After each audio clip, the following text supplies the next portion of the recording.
Nous voilà à la deuxième conférence de ce séminaire sur les prophéties de l'Apocalypse. Et on veut comprendre ce soir ce que veut dire surtout le deuxième message d'Apocalypse 14. On avait dit qu'à la fin de ce séminaire, on allait mieux comprendre ce fameux message des trois anges d'Apocalypse 14. Et le deuxième message nous parle de Babylone. Mais avant d'aller dans le vif du sujet, j'aimerais faire une brève révision de ce qu'on a vu hier.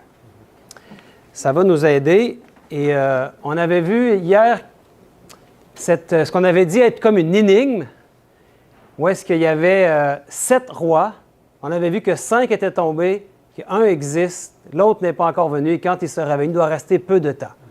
Et que la bête qui était et qui n'est plus est elle-même un 8e roi, et elle est du nombre des 7, et elle va à la perdition.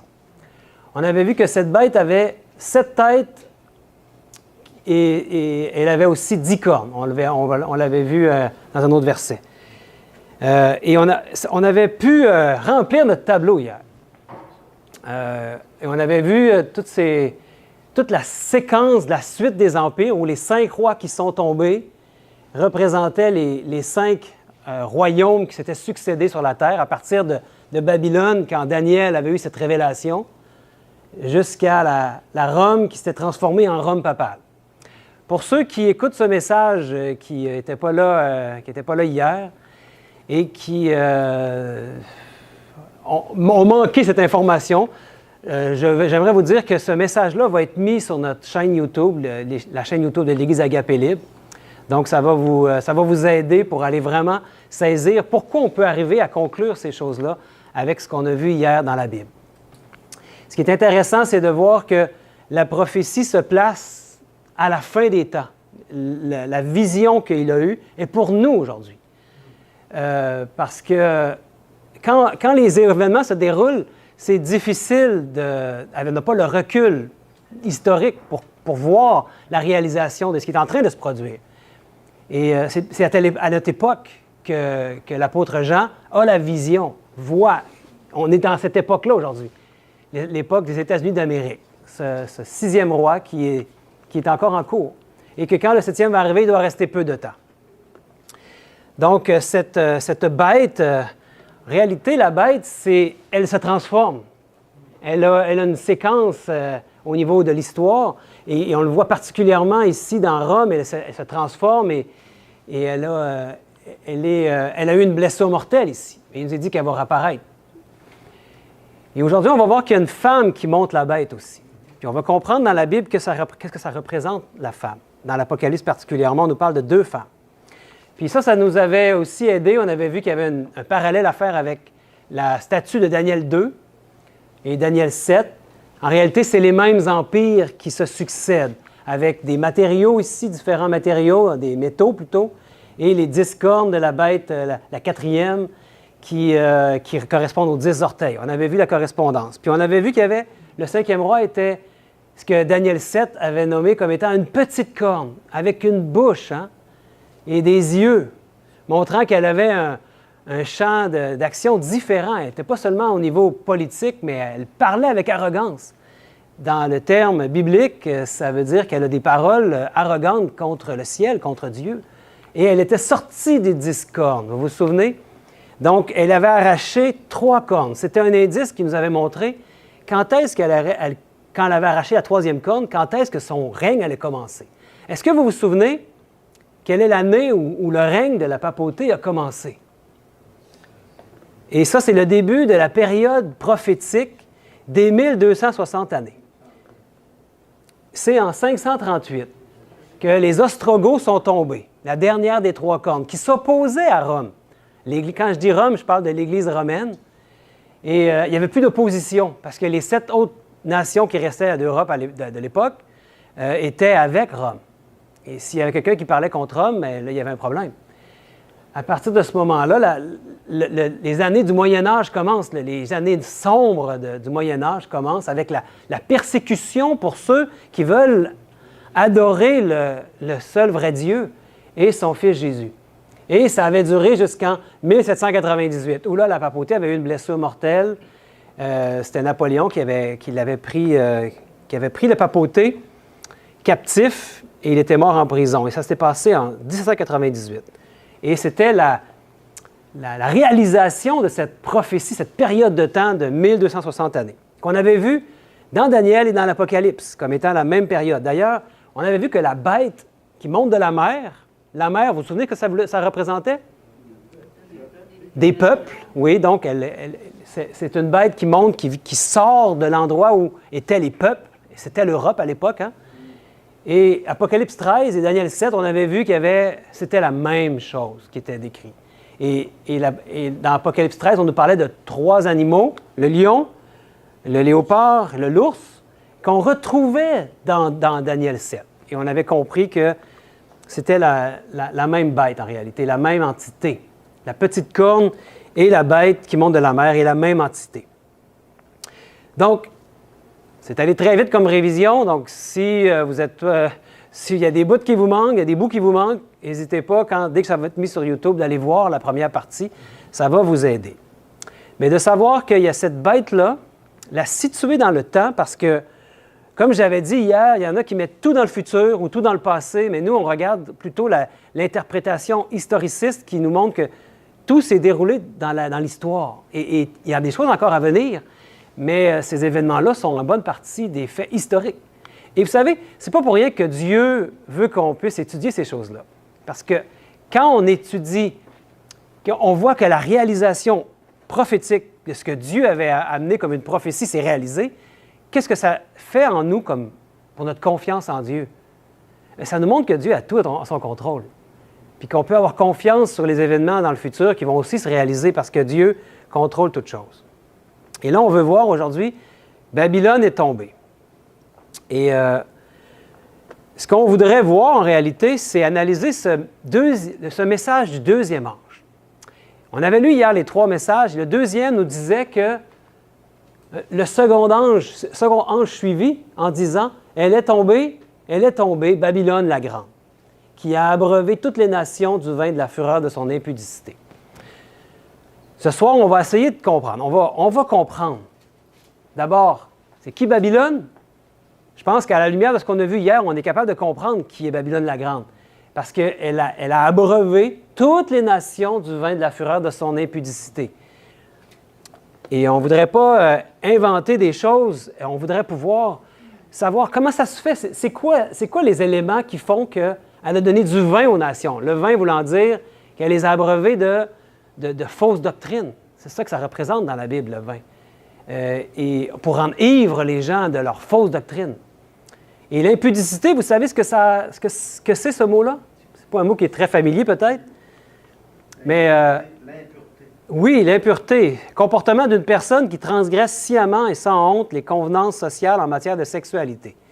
C'est en matière de sexualité. Mais quand on nous parle d'impudicité dans la Bible, et on nous parle de prostituée, on comprend que c'est au niveau de l'adoration qu'on doit à Dieu. Quand on adore un autre Dieu, on est en train de se prostituer. C'est de l'impudicité. Donc, toutes ces fausses doctrines-là qui nous éloignent de Dieu, qui nous font adorer un autre Dieu, sont de l'impudicité. Et Apocalypse 18 nous parle aussi de cette Babylone. On va aller voir ce qui en est dit. Après cela, je vis descendre du ciel un autre ange qui avait une grande autorité. Et la terre fut éclairée de sa gloire. Il cria d'une voix forte, disant, « Elle est tombée, Babylone la grande. Elle est devenue une habitation de démons, un repère de tout esprit impur, un repère de tout oiseau impur et odieux. » C'est vraiment le même message qui nous est donné dans Apocalypse 14. C'est comme une répétition ici du message des 3 anges, qui a déjà été donné dans le passé, mais qui doit être redonné au temps de la fin, pour que ceux qui sont concernés se réveillent.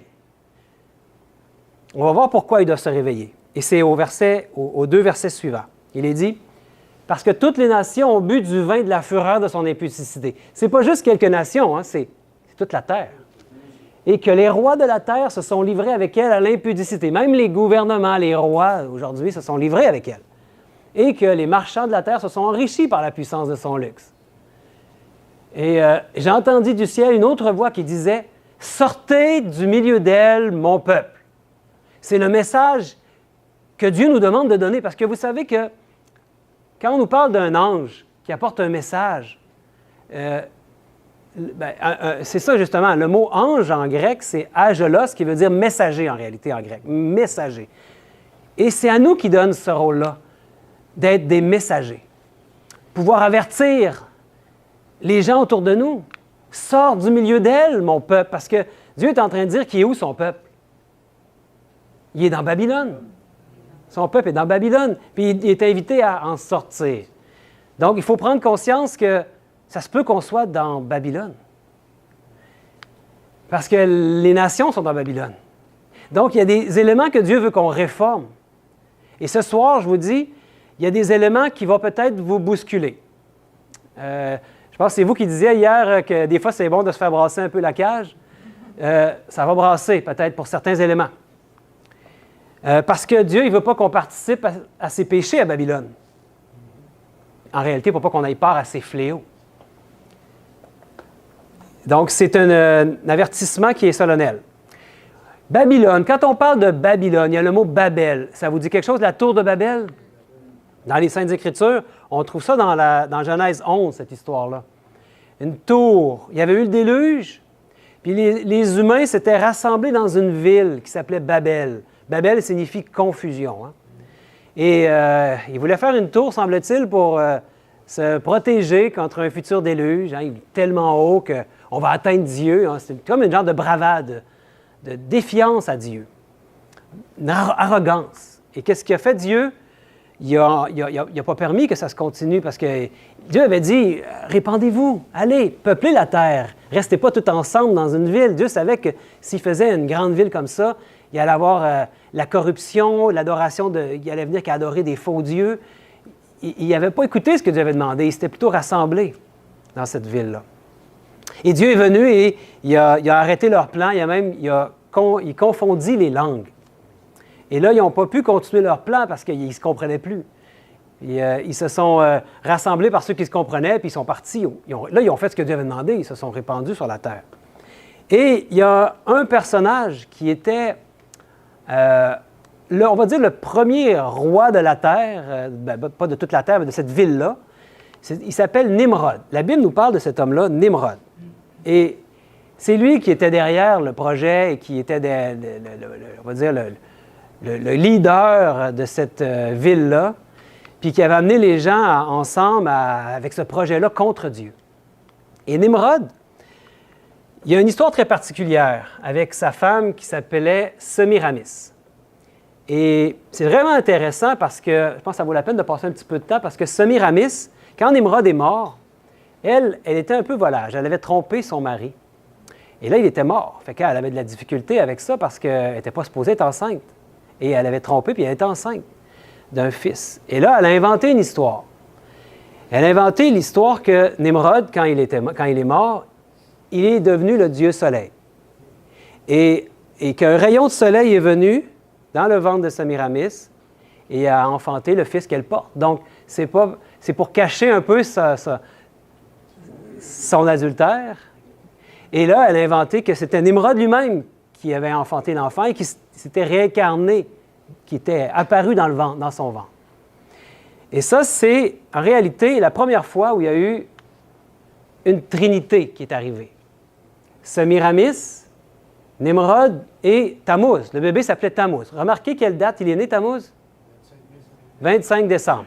La Bible nous parle de Tammuz et il est né le 25 décembre. Donc, très intéressant. Hein? Vous ne trouvez pas que ça ressemble à Jésus?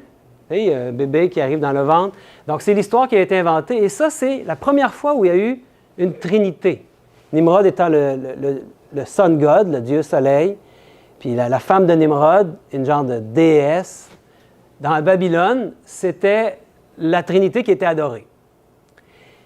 Et quand il y a eu la confusion, que tout le monde s'est séparé, chacun est parti dans son coin du monde en emmenant ce concept-là de fausse adoration vers un concept d'une trinité. Donc, suivez-moi, on va continuer, mais allons voir. Dans Babylone, ça c'est dans le temps de Nebuchadnezzar. À l'époque, beaucoup plus tard, Nebuchadnezzar avait aussi cette grande ville-là qu'il avait construite, Babylone. Babylone était reconnue comme étant une ville formidable, avec ses jardins suspendus, il y avait beaucoup de hauts lieux qui avaient été faits, beaucoup de temples à différents dieux. C'était un endroit où toutes les religions étaient adorées. C'était un peu comme la confusion de Babel, hein. Le vrai Dieu était adoré là, était adoré à Babylone, mais il fallait le trouver. Il y en avait tellement des religions, tellement d'adorations, tellement de faux dieux, que c'était dur de s'y retrouver. Et vous savez que le diable est descendu vers nous, hein, sachant qu'il a peu de temps. Et on avait vu que dans Babylone, le lion représentait bien ce qui se passait là à Babylone. Et on avait vu que c'était lui, justement, le lion qui représentait Babylone dans le premier royaume. Et Pierre nous dit, soyez sobres, veillez, parce que votre adversaire, le diable, rôde comme un lion rugissant, cherchant qui il dévorera. Et qui il veut dévorer? Il veut dévorer particulièrement ceux qui veulent adorer le vrai Dieu. Et il va tout faire pour que ça soit difficile de trouver le vrai Dieu.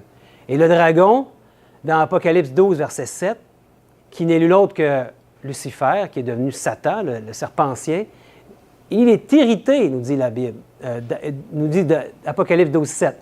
Il fut irrité contre la femme et il s'en allait faire la guerre au reste de sa postérité. On va le voir dans l'Apocalypse, il y a deux femmes. Il y a la femme pure et la femme infidèle, la prostituée. Ici, il veut faire la guerre, sûrement pas contre celle qui est infidèle. Il va faire la guerre contre la femme qui est le peuple de Dieu. Et il fait la guerre à un reste. Dieu a toujours eu sur cette terre un reste de ses enfants qui a des caractéristiques particulières qu'on va pouvoir voir au cours de ce séminaire. Mais ici, on peut les imaginer comme ça. Il y en a certains qui les ont imaginés comme ça. L'Église infidèle, la prostituée, plein d'ornements, avec une coupe d'impudicité dans la main, et l'Église fidèle, le peuple de Dieu, qui est l'objet des attentions du lion rugissant ou du dragon qui veut l'éliminer, qui la pourchasse. Mais Dieu la protège. Et donc, ces deux villes, hein? Babylone représente cette Église infidèle, puis par rapport à l'Église fidèle, l'Apocalypse nous parle de Jérusalem, qui représente l'Église fidèle. C'est un symbole. Et par rapport à l'Église fidèle, justement, ce symbole, on le voit dans Apocalypse 21, il est dit, « Puis un des 7 anges qui tenait les 7 coupes remplies des 7 derniers fléaux vint et il m'adressa la parole en disant, « Viens, je te montrerai l'épouse, la femme de l'agneau. » Ça, c'est l'Église fidèle. Et il me transporta en esprit sur une grande et haute montagne et il me montra la ville sainte, Jérusalem, qui descendait du ciel auprès de Dieu. La ville sainte, Jérusalem, ça représente l'épouse, l'Église fidèle. Puis on va retourner dans Apocalypse 17. Hier, quand on a fait on a commencé notre étude avec les 7 rois et le 8e qui est l'un des 7, on avait parlé un petit peu de cette bête. Et on va voir les caractéristiques qui nous sont dites ici. Puis un des 7 anges qui tenait les 7 coupes vint et il m'adressa la parole en disant, « Viens, je te montrerai le jugement de la grande prostituée qui est assise sur les grandes eaux. Et c'est avec elle que les rois de la terre se sont livrés à l'impudicité.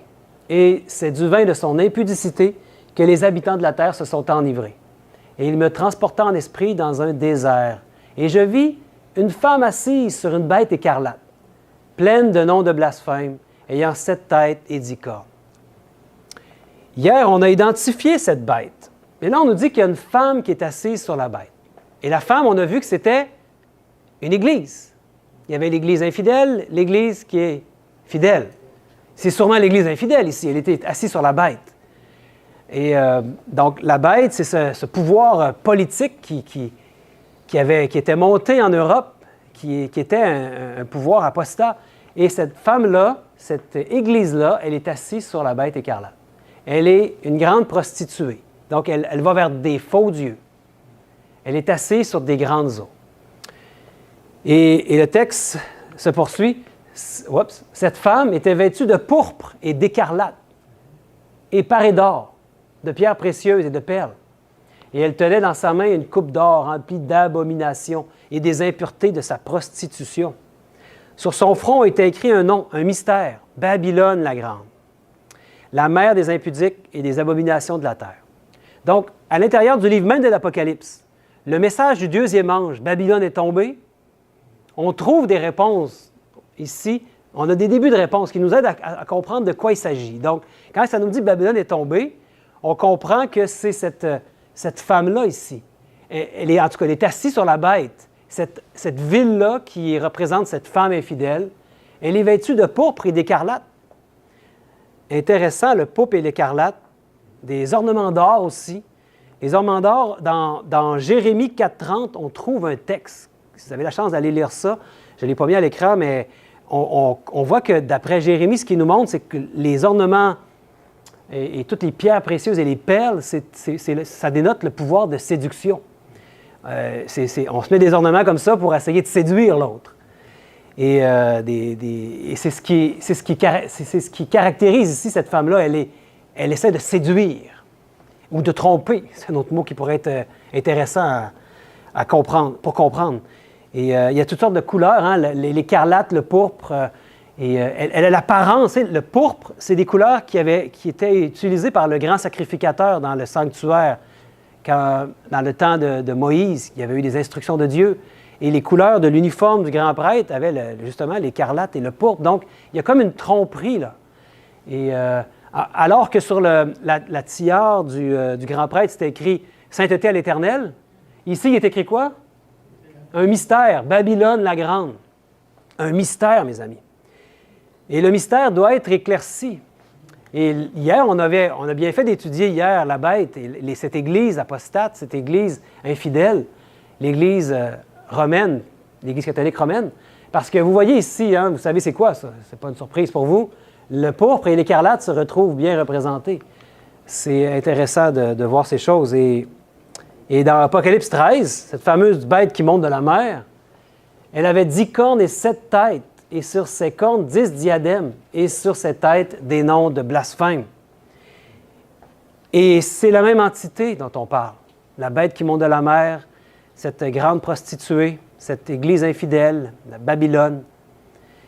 Bien sûr, la Babylone, c'est tout ce pouvoir qui vient même de Rome, et cette bête-là, justement, elle était comme un amalgame. On a vu qu'elle avait les 3 animaux faisaient partie de cette bête-là. On va voir un petit peu plus aujourd'hui pourquoi on peut dire ça.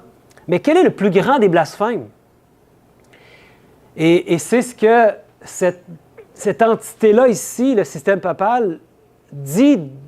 Le pape se dit quoi? Il se dit Dieu, représentant de Dieu. Donc, je ne pense pas qu'il y a c'est plus que représentant, hein, parce que le pape se dit être Dieu sur la terre. Vicarié Filius Dei, le vicaire fils de Dieu, vicaire du Fils de Dieu, je pense, c'est ça. Hein? Et c'est son titre. Il peut juger de tout. Il a l'infaillibilité papale. Donc, c'est de l'arrogance. Et on peut dire que cette bête-là, cette église-là, qui a reçu une blessure mortelle, mais qui est pas mal remplumée aujourd'hui, on peut dire qu'aujourd'hui, c'est de nouveau une puissance. Et une puissance à plusieurs niveaux. Une puissance politico-religieuse, certainement. Vous savez que depuis 1929, si je ne me trompe pas, ils ont retrouvé un territoire. Avant, il y avait les États pontificaux en Italie, il y avait beaucoup plus de territoires, mais là, ils ont quand même un petit territoire. La plus petite nation du monde, c'est le Vatican. Et c'est donc une puissance non seulement religieuse, on pourrait dire que c'est une église qui est puissante, il y a beaucoup d'adeptes, mais c'est politique parce que c'est une nation, elle est même au concert des nations, parce qu'ici, vous savez c'est quoi ça? Hein? C'est quand le pape est allé aux Nations unies. C'est pas réservé au pays, ça, au premier ministre, au président. Non, même une église. Comment ça se fait qu'une église va aux Nations unies? C'est parce que c'est une puissance politique, non seulement religieuse, mais politique également.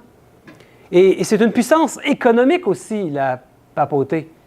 Il y a une fortune ici, cet article-là disait des richesses titanesques.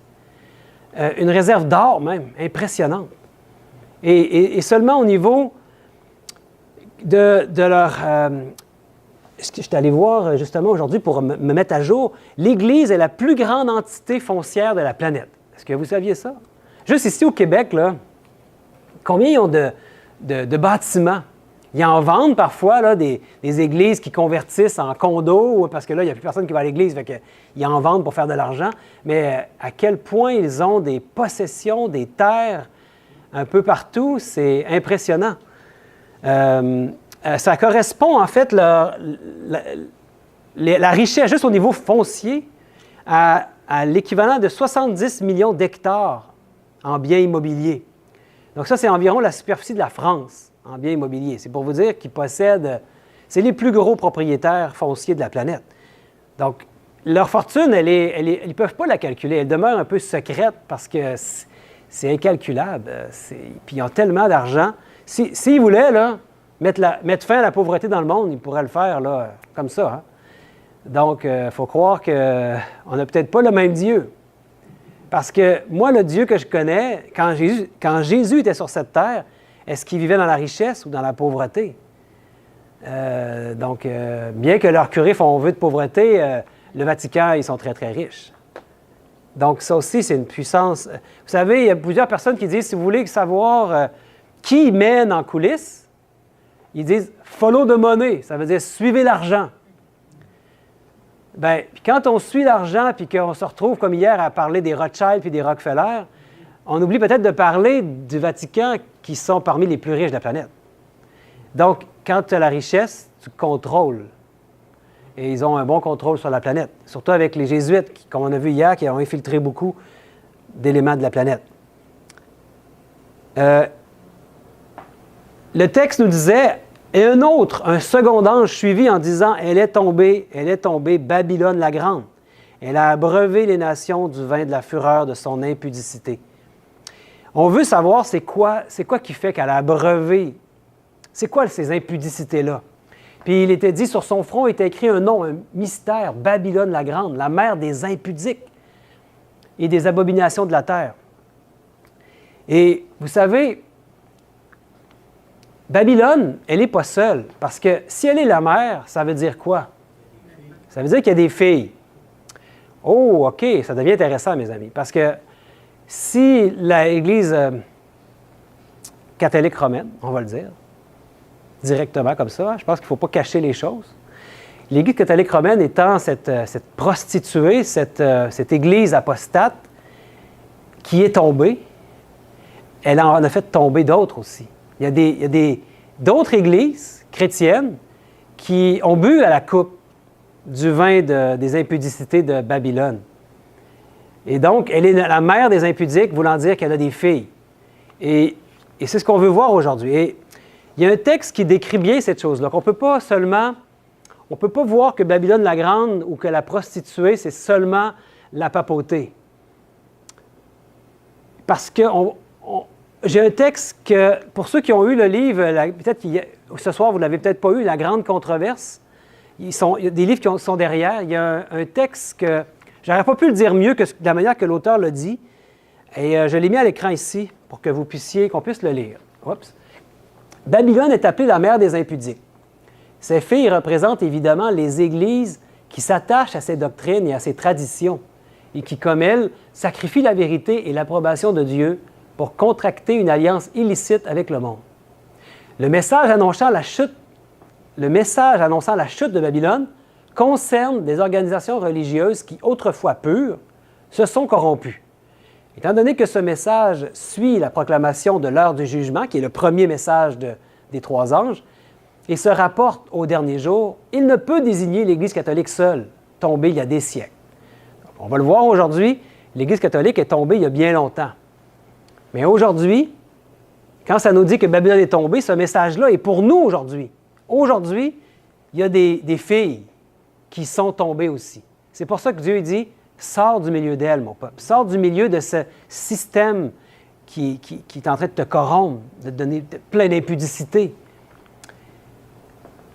Et quand on fait comme Rome avec les doctrines et ses traditions qu'elle a inventées, on se trouve à participer aux impudicités de Rome. Et on peut voir ici comment le christianisme a évolué. Hein. Au début, c'était un seul groupe, les disciples, puis rapidement, dès le concile de Nice, l'Église de Nice, ici, les Nicéens, c'est le début de l'Église catholique. Ça a commencé là. Et ça s'est subdivisé, il y a eu des divisions, et il y a eu à un moment donné la réforme qui est arrivée, qui a amené plusieurs églises, hein, les églises réformées. Il y a eu des divisions au niveau avant ça, qui se sont produits aussi, des schismes dans l'Église. Mais là où ça a brassé, c'est quand il y a eu la réforme. Plusieurs églises sont arrivées, ont découvert dans la Bible différentes vérités qui ne fonctionnaient pas avec ce qu'on leur avait dit dans l'Église catholique, et des mouvements ont démarré. On va y revenir là-dessus. Mais pour bien comprendre quelles sont ces hérésies de Rome et voir si ces églises-là en ont pris quelques-unes, parce qu'une seule hérésie, c'est déjà trop. Une hérésie, c'est mortel, mes amis. On n'en veut même pas une. On veut avoir toute la vérité en ces temps de la fin. Dieu se prépare un peuple qui soit fidèle. On ne peut pas être fidèle si on ne connaît pas la vérité. Et j'aimerais vous proposer 47 fausses doctrines ou inventions hérétiques de Rome. 47 fausses doctrines. Et de Babylone ou de cette entité apostate. Donc, pour éviter les séductions de la grande prostituée, il nous faut connaître ces fausses doctrines et toutes ces inventions hérétiques. Donc, première chose, on va y aller comme ça. À gauche, on va voir les années où ça s'est produit, puis on va voir c'est quoi à droite. Parfois, je vais mettre des textes bibliques. Il y en a qui n'ont pas besoin de textes bibliques parce que c'est évident. Comme par exemple, les prières pour les morts. Est-ce que la Bible nous dit qu'on peut prier pour les morts? Très clair qu'on ne peut pas prier pour les morts. Mais c'est en 300 après Jésus-Christ qui, contrairement à ce qui avait été enseigné par Jésus et toute la Bible, l'Église a commencé à prier pour les morts. On a commencé aussi à faire le signe de croix dans la même année, en 300 après Jésus-Christ.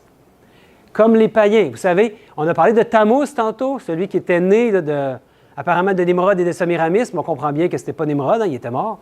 Mais Tammuz, quand on entrait dans un temple dédié à Tammuz, Tammuz commence par un T. Ça fait quoi, ça, comme signe? Ça fait un T, ça fait le signe de croix. Et quand il rentrait dans le temple de Tammuz, il faisait le T en signe d'hommage à Tammuz. Et là, il a incorporé ça. Vous allez voir que plusieurs des hérésies dont on va parler, c'est parce qu'on a christianisé des rituels païens. Puis on les a institués dans l'Église. Donc, l'Église, elle est vraiment formée elle a une apparence d'être chrétienne, mais en réalité, c'est le paganisme qui se poursuit. Je sais que c'est dur. S'il y en a parmi vous qui sont catholiques, j'aimerais faire la petite note que j'ai faite hier en disant que j'ai absolument rien contre les catholiques. Si vous êtes catholique, les individus, c'est pas ça qu'on dénonce ici, mais c'est ce système-là.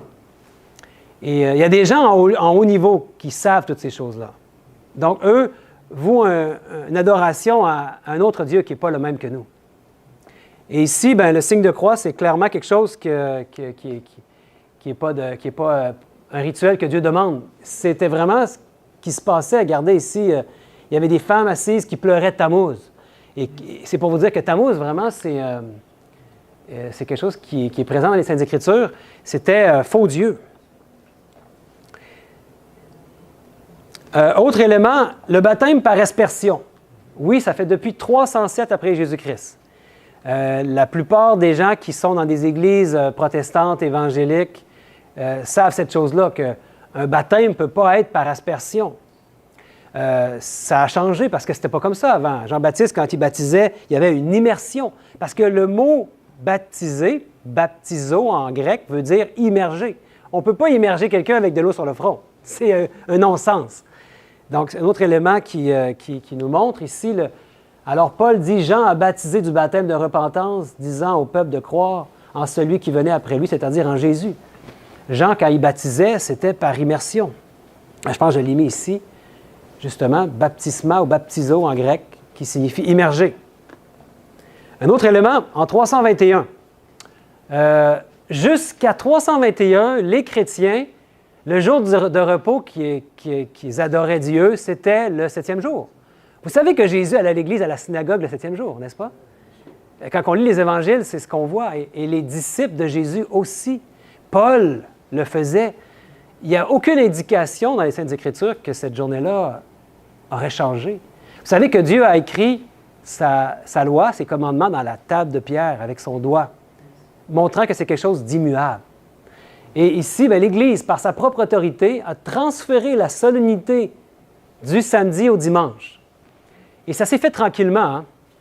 Et à un moment donné, quand l'empereur Constantin a cessé de lutter contre l'Église et de les persécuter, là, il a reconnu les chrétiens comme ayant le droit d'exister et ils n'étaient plus persécutés. Ils n'allaient plus dans l'arène pour les faire manger par les lions. Et là, leur jour de repos à eux, le samedi, ils pouvaient le faire. Et le peuple romain, eux, c'était quel jour d'adoration qu'ils avaient? Le dimanche. Pourquoi vous pensez que c'était le dimanche, les Romains? Parce que leur Dieu à eux s'appelait Sol Invictus, Soleil invaincu. C'était, comme la plupart des païens, le Dieu Soleil. Donc, de là vient notre fin de semaine, hein? Samedi, dimanche. Pourquoi il y a ces deux journées fériées-là? Parce qu'il y avait les deux fêtes. Pendant longtemps, vous savez, l'ennemi prend son temps. Hein? Quand il amène quelque chose, il veut que les gens s'habituent, là, les gens décèdent, il y a plus, là, les enfants sont habitués, il y a les deux fêtes, puis là, tout d'un coup, là, ça devient plus corsé. Là on est attitré de judaïser si on continue à faire le 7e jour, le sabbat. Les chrétiens qui voulaient continuer à adorer Dieu le jour du samedi, c'était de plus en plus difficile de le faire dans l'Empire romain parce qu'on leur disait, bien voyons, pourquoi vous faites comme les Juifs, judaïser, alors que c'était ce que Jésus nous avait enseigné. Donc ça, c'est un élément très important ici. Et il est dit, c'était prophétisé dans Daniel 7. Je vous l'avais dit hier qu'on reviendrait là-dessus. Il prononcera des paroles contre le Très-Haut, il opprimera les saints du Très-Haut, et il espérera changer les temps et la loi. C'est qui ça dont on parle? C'est la petite corne, le 5e roi, le système papal, qui va espérer changer les temps et la loi. J'aimerais vous demander, qu'est-ce qui, dans la loi de Dieu, a rapport avec le temps?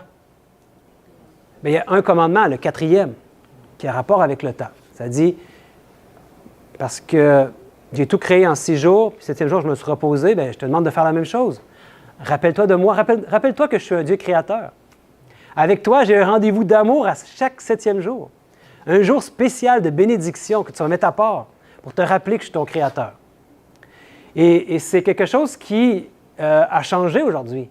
Quand les églises aujourd'hui vont adorer Dieu une autre journée que celle que Dieu nous a donnée, ils sont en train de boire à la coupe de Babylone. C'est ça la réalité, mes amis.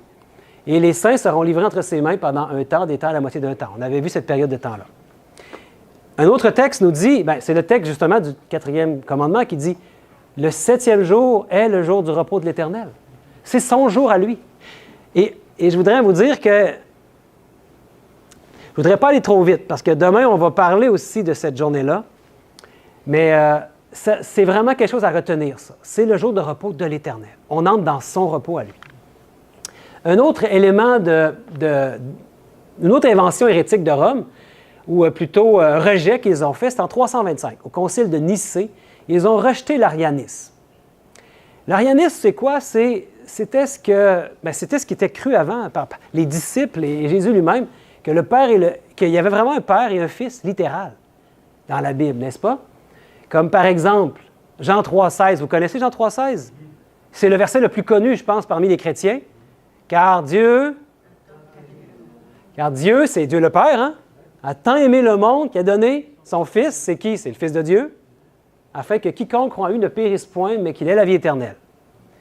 Mais l'Église, qu'est-ce qui est arrivé? C'est que c'est Constantin qui a demandé ce concile-là en 325.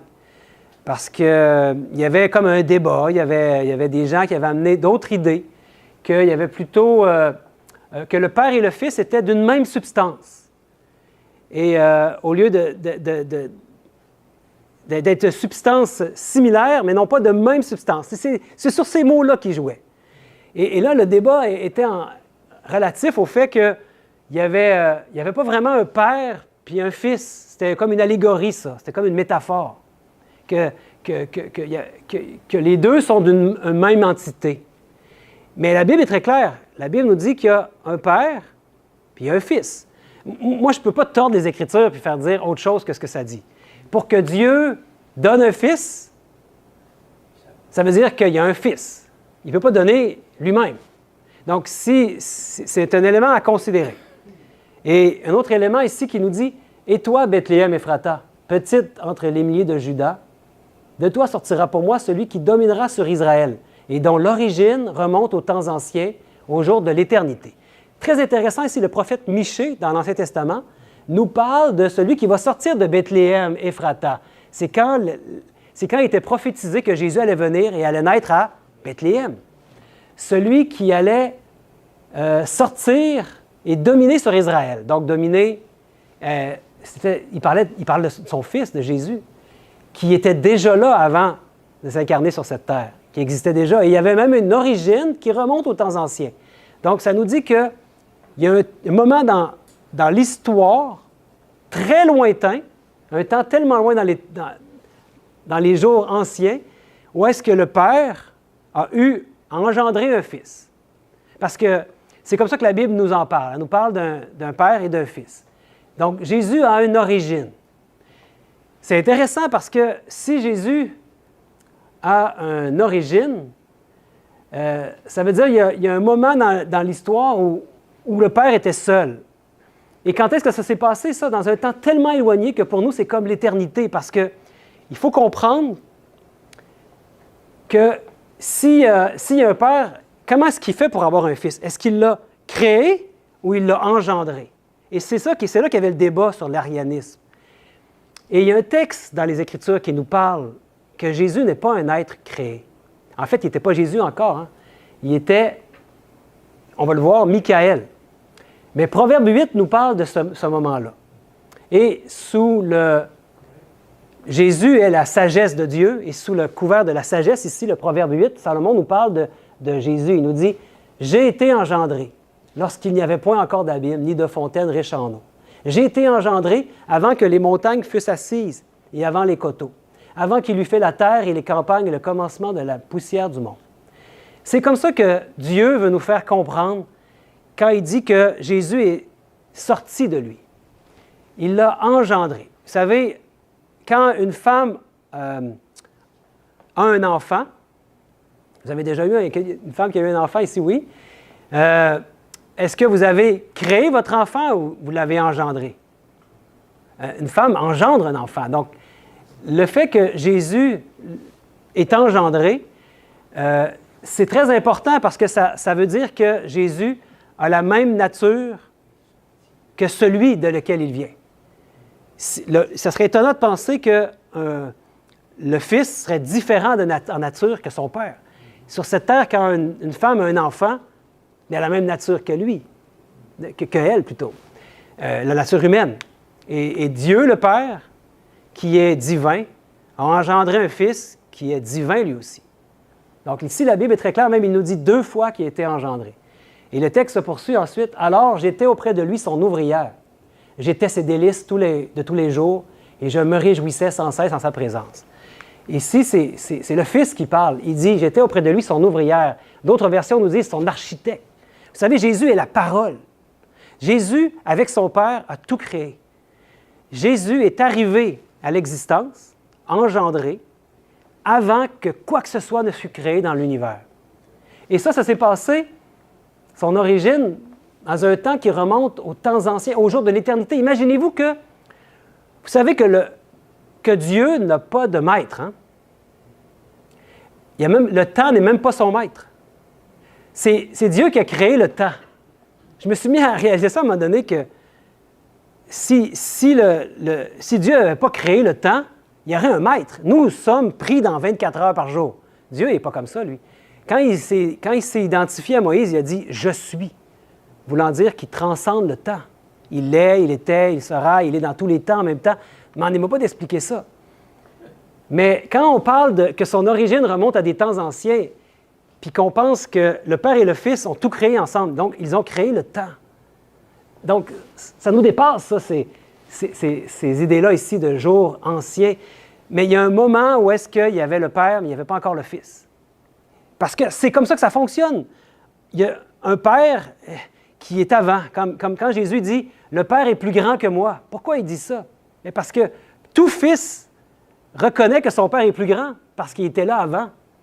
mais pas parce qu'ils ne sont pas devenus égaux. L'égalité du Père et du Fils, elle est due au fait, il a hérité du fait qu'il est le Fils, parce que ça veut dire qu'il est de la même nature. Si vous enlevez ce fait-là, que Jésus est le Fils de Dieu, on perd l'égalité du Père et du Fils. Et ça, quand Jésus, ça serait intéressant parce que j'ai beaucoup d'informations sur ce sujet-là et je ne pourrais pas aller très loin avec ça ce soir, mais quand Jésus a dit qu'il était le Fils de Dieu, pour eux, ils comprenaient que ça voulait dire qu'il était égal au Père et ça ne passait pas pour eux. Ils ont eu de la misère avec ça. Et c'est là qu'ils ont voulu le tuer. Hein? Donc, très intéressant. Moi, je vous invite vraiment à étudier ce sujet-là parce que, vous savez, Jean 1 nous dit hein, que la parole était avec Dieu et la parole était Dieu. Et donc, Jésus est de nature divine. Il y a un seul Dieu, le Père, il y a un seul Fils de Dieu. Je vous mets au défi de trouver dans les Saintes Écritures les mots Dieu le Fils. Vous allez toujours voir Fils de Dieu. Jésus avait à une place bien précise dans l'univers. Il y a seulement le Père et le Fils. Et ça, c'est vraiment intéressant à étudier. Donc, ça s'est passé en 325, ça, mes amis. Et il y a un élément important, c'est de réaliser que Jésus existait avant son incarnation sur cette terre. Ce texte dans Daniel nous le prouve ici. C'est le chef du royaume de Perse. C'est l'ange Gabriel qui parle. Il dit, le chef du royaume de Perse m'a résisté 21 jours. Et voici, Michaël, l'un des principaux chefs, est venu à mon aide. Et je suis demeuré là auprès des rois de Perse. Et ici, on nous parle de Michaël. Et c'est intéressant parce que dans la Bible, les noms signifient quelque chose. Ils ne sont pas là par hasard. Vous savez que elle, ça représente Dieu. C'est Dieu. Et Mika veut dire « qui est comme ». Donc, le mot Michaël veut dire « qui est comme Dieu ». Donc, il n'est pas Dieu, mais il est comme Dieu. Parce qu'il y a un seul Dieu, c'est le Père. Puis il y a un seul Fils de Dieu, c'est Michaël ou Jésus. Quand il s'est incarné, il est devenu Jésus, le Fils de l'homme. Mais il est toujours demeuré le Fils de Dieu. Il est maintenant les deux, le Fils de Dieu et le Fils de l'homme. C'est l'humanité puis la divinité qui s'est réunie en Jésus. C'est seulement comme ça qu'il pouvait nous sauver. Seulement le Fils de Dieu pouvait venir pour nous sauver. Non pas un ange créé ou un être humain très, très gentil, non. Seulement le Fils de Dieu devait mourir pour nous. Vous savez, il y a certaines autres religions qui se disent chrétiens, mais ils ne croient pas que Jésus, il est divin. Ils croient que c'est une créature. Grave problème. Mais de l'autre côté, de croire qu'il a toujours été avec le Père, c'est un autre grave problème parce qu'il arrête d'être le Fils de Dieu. Il devient, selon le concile qu'ils ont fait ici, le rejet de l'arianisme en 325, il devient comme une même substance avec le Père. Et c'est là que c'est un problème, un mystère. Un mystère, c'est ce qu'on nous a dit, d'accepter ça comme un mystère. Donc, il y a beaucoup d'autres choses que je pourrais vous dire par rapport à ça, mais si ça vous donne de la curiosité, vous viendrez me voir, j'ai des informations pour vous.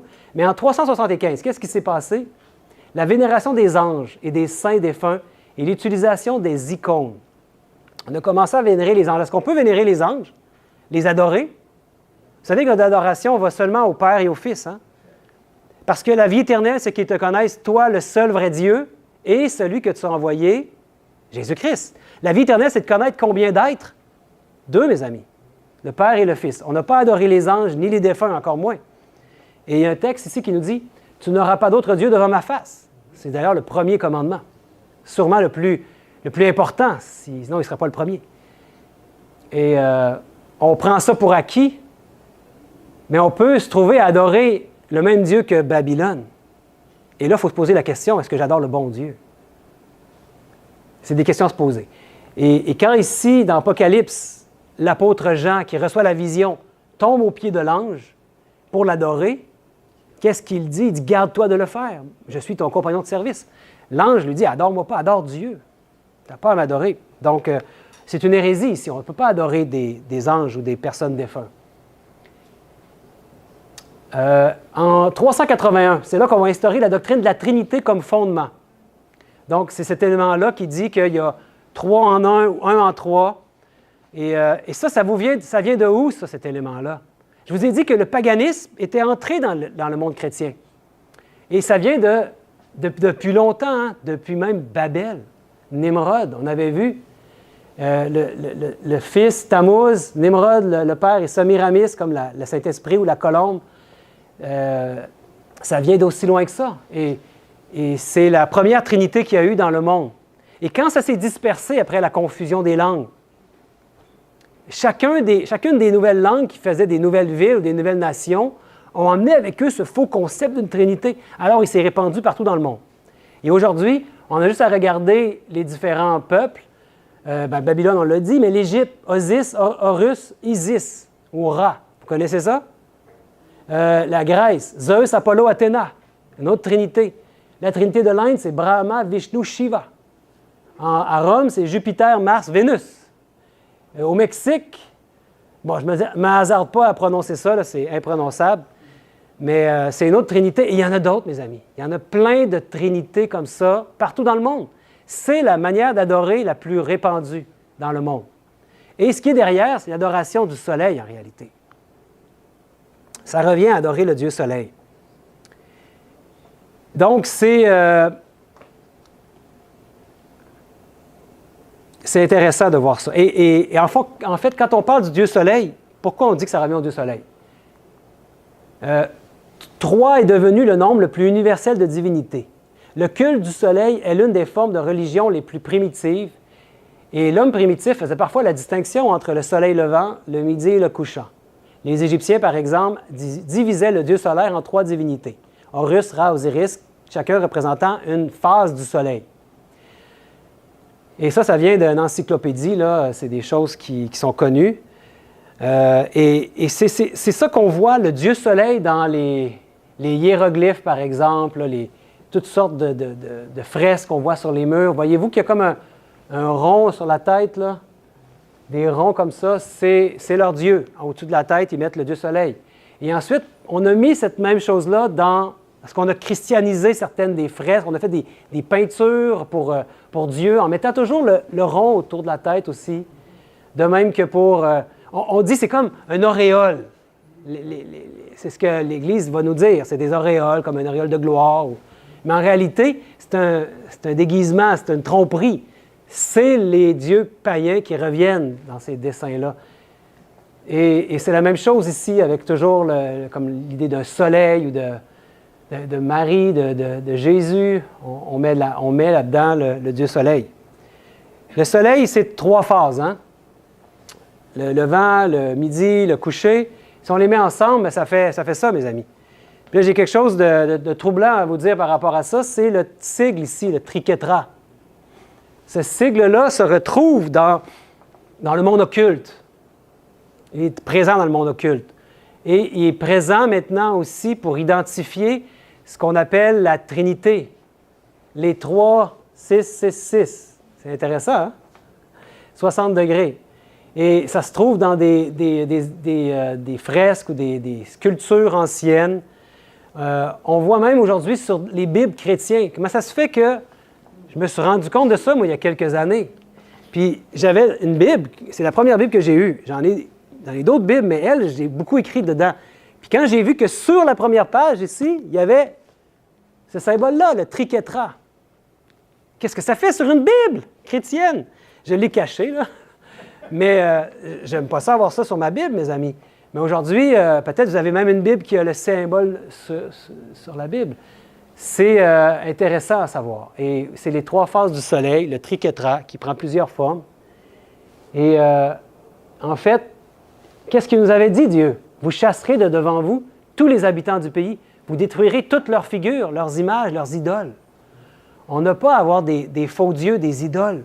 Vous détruirez toutes leurs images de fonte et vous démolirez tous leurs hauts lieux.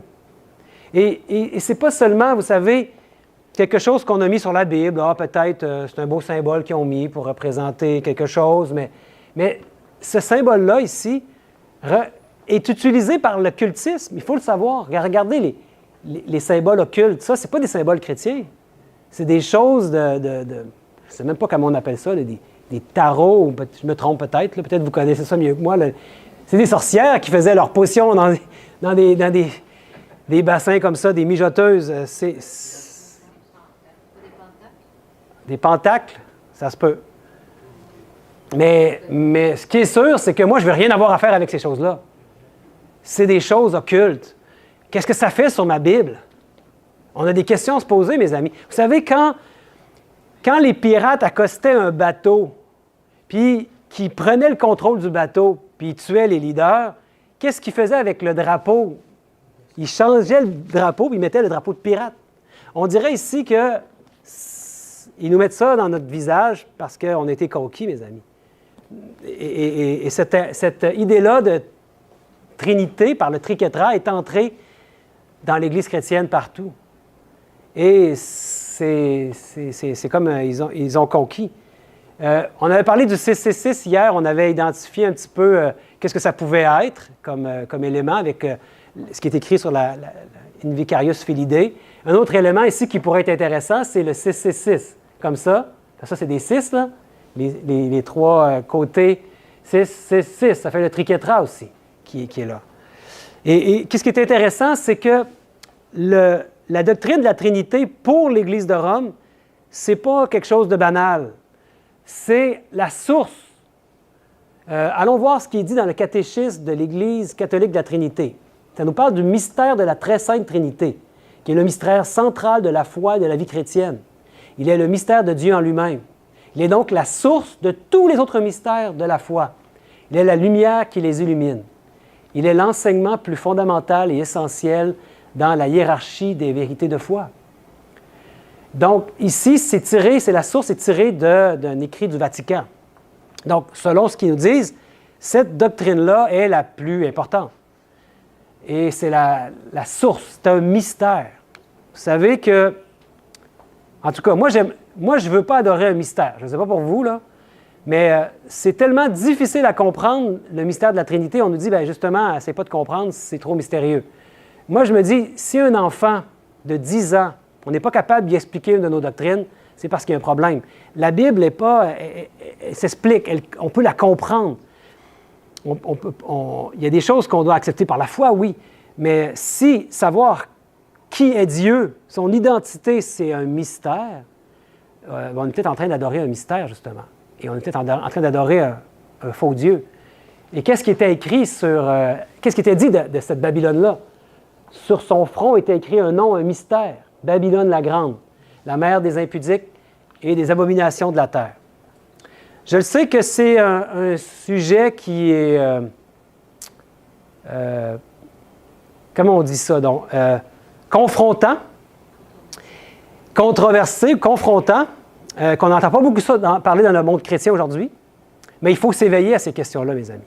Et il faut l'étudier par nous-mêmes. Et Apocalypse nous dit, « Je regardais et voici l'agneau se tenait sur la montagne de Sion, et avec lui 144 000 personnes qui avaient son nom et le nom de son Père écrit sur leur front. » Combien de noms sont écrits sur le front des 144 000? 2 noms, mes amis. Donc ça, c'est un point très important à ne pas oublier. Et Jean nous parle aussi oui, que la vie éternelle, c'est qu'ils te connaissent, toi, le seul vrai Dieu et celui que tu as envoyé, Jésus-Christ. Donc, c'est une question de vie éternelle de savoir qu'on a un Père et son Fils, eux qu'on adore. Maintenant, et je sais que peut-être vous avez des questions, ça va susciter des questions en vous. Vous viendrez me voir à la fin et j'ai peut-être des éléments de réponse par rapport à des questions que vous auriez. Mais ici, ensuite, qu'est-ce qui arrive en 394? Bien, c'est l'institution de la messe, comme une célébration quotidienne. Et ce n'est pas un rituel que Dieu a demandé de faire, vous savez. Il a demandé qu'on se réunisse le 7e jour, qu'on puisse adorer Dieu. Tu as 6 jours pour travailler, le 7e jour, tu vas te reposer, puis tu vas m'adorer, moi, le seul vrai Dieu, et son Fils Jésus. Mais ici, la messe est instituée et c'est comme quelque chose de... Vous savez, les messes étaient célébrées en latin. Moi, je me souviens, mon père me disait que quand il était jeune, il était 12 enfants, puis il restait assez loin. Il me faisait 2000 de l'église, puis il fallait qu'à chaque matin avant le déjeuner, il aille à l'église. Puis il n'y avait pas assez de place dans la petite charrette pour aller à l'église, donc eux, ils marchaient, les plus vieux, à pied, dans la neige l'hiver, imaginez-vous.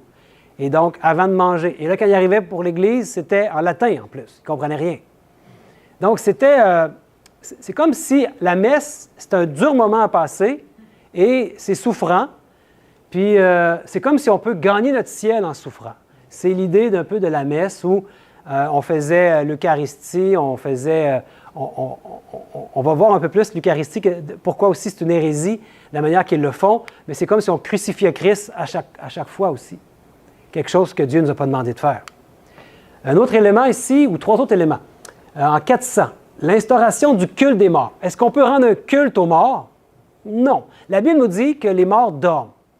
Et ça, c'est toute une affirmation que je fais là. Il y a plusieurs églises aujourd'hui qui croient qu'on peut prier les morts. Donc, c'est à faire très attention. Et on va voir des textes un peu plus loin où est-ce que la Bible nous interdit de faire ça. En 416, on commence le baptême des bébés.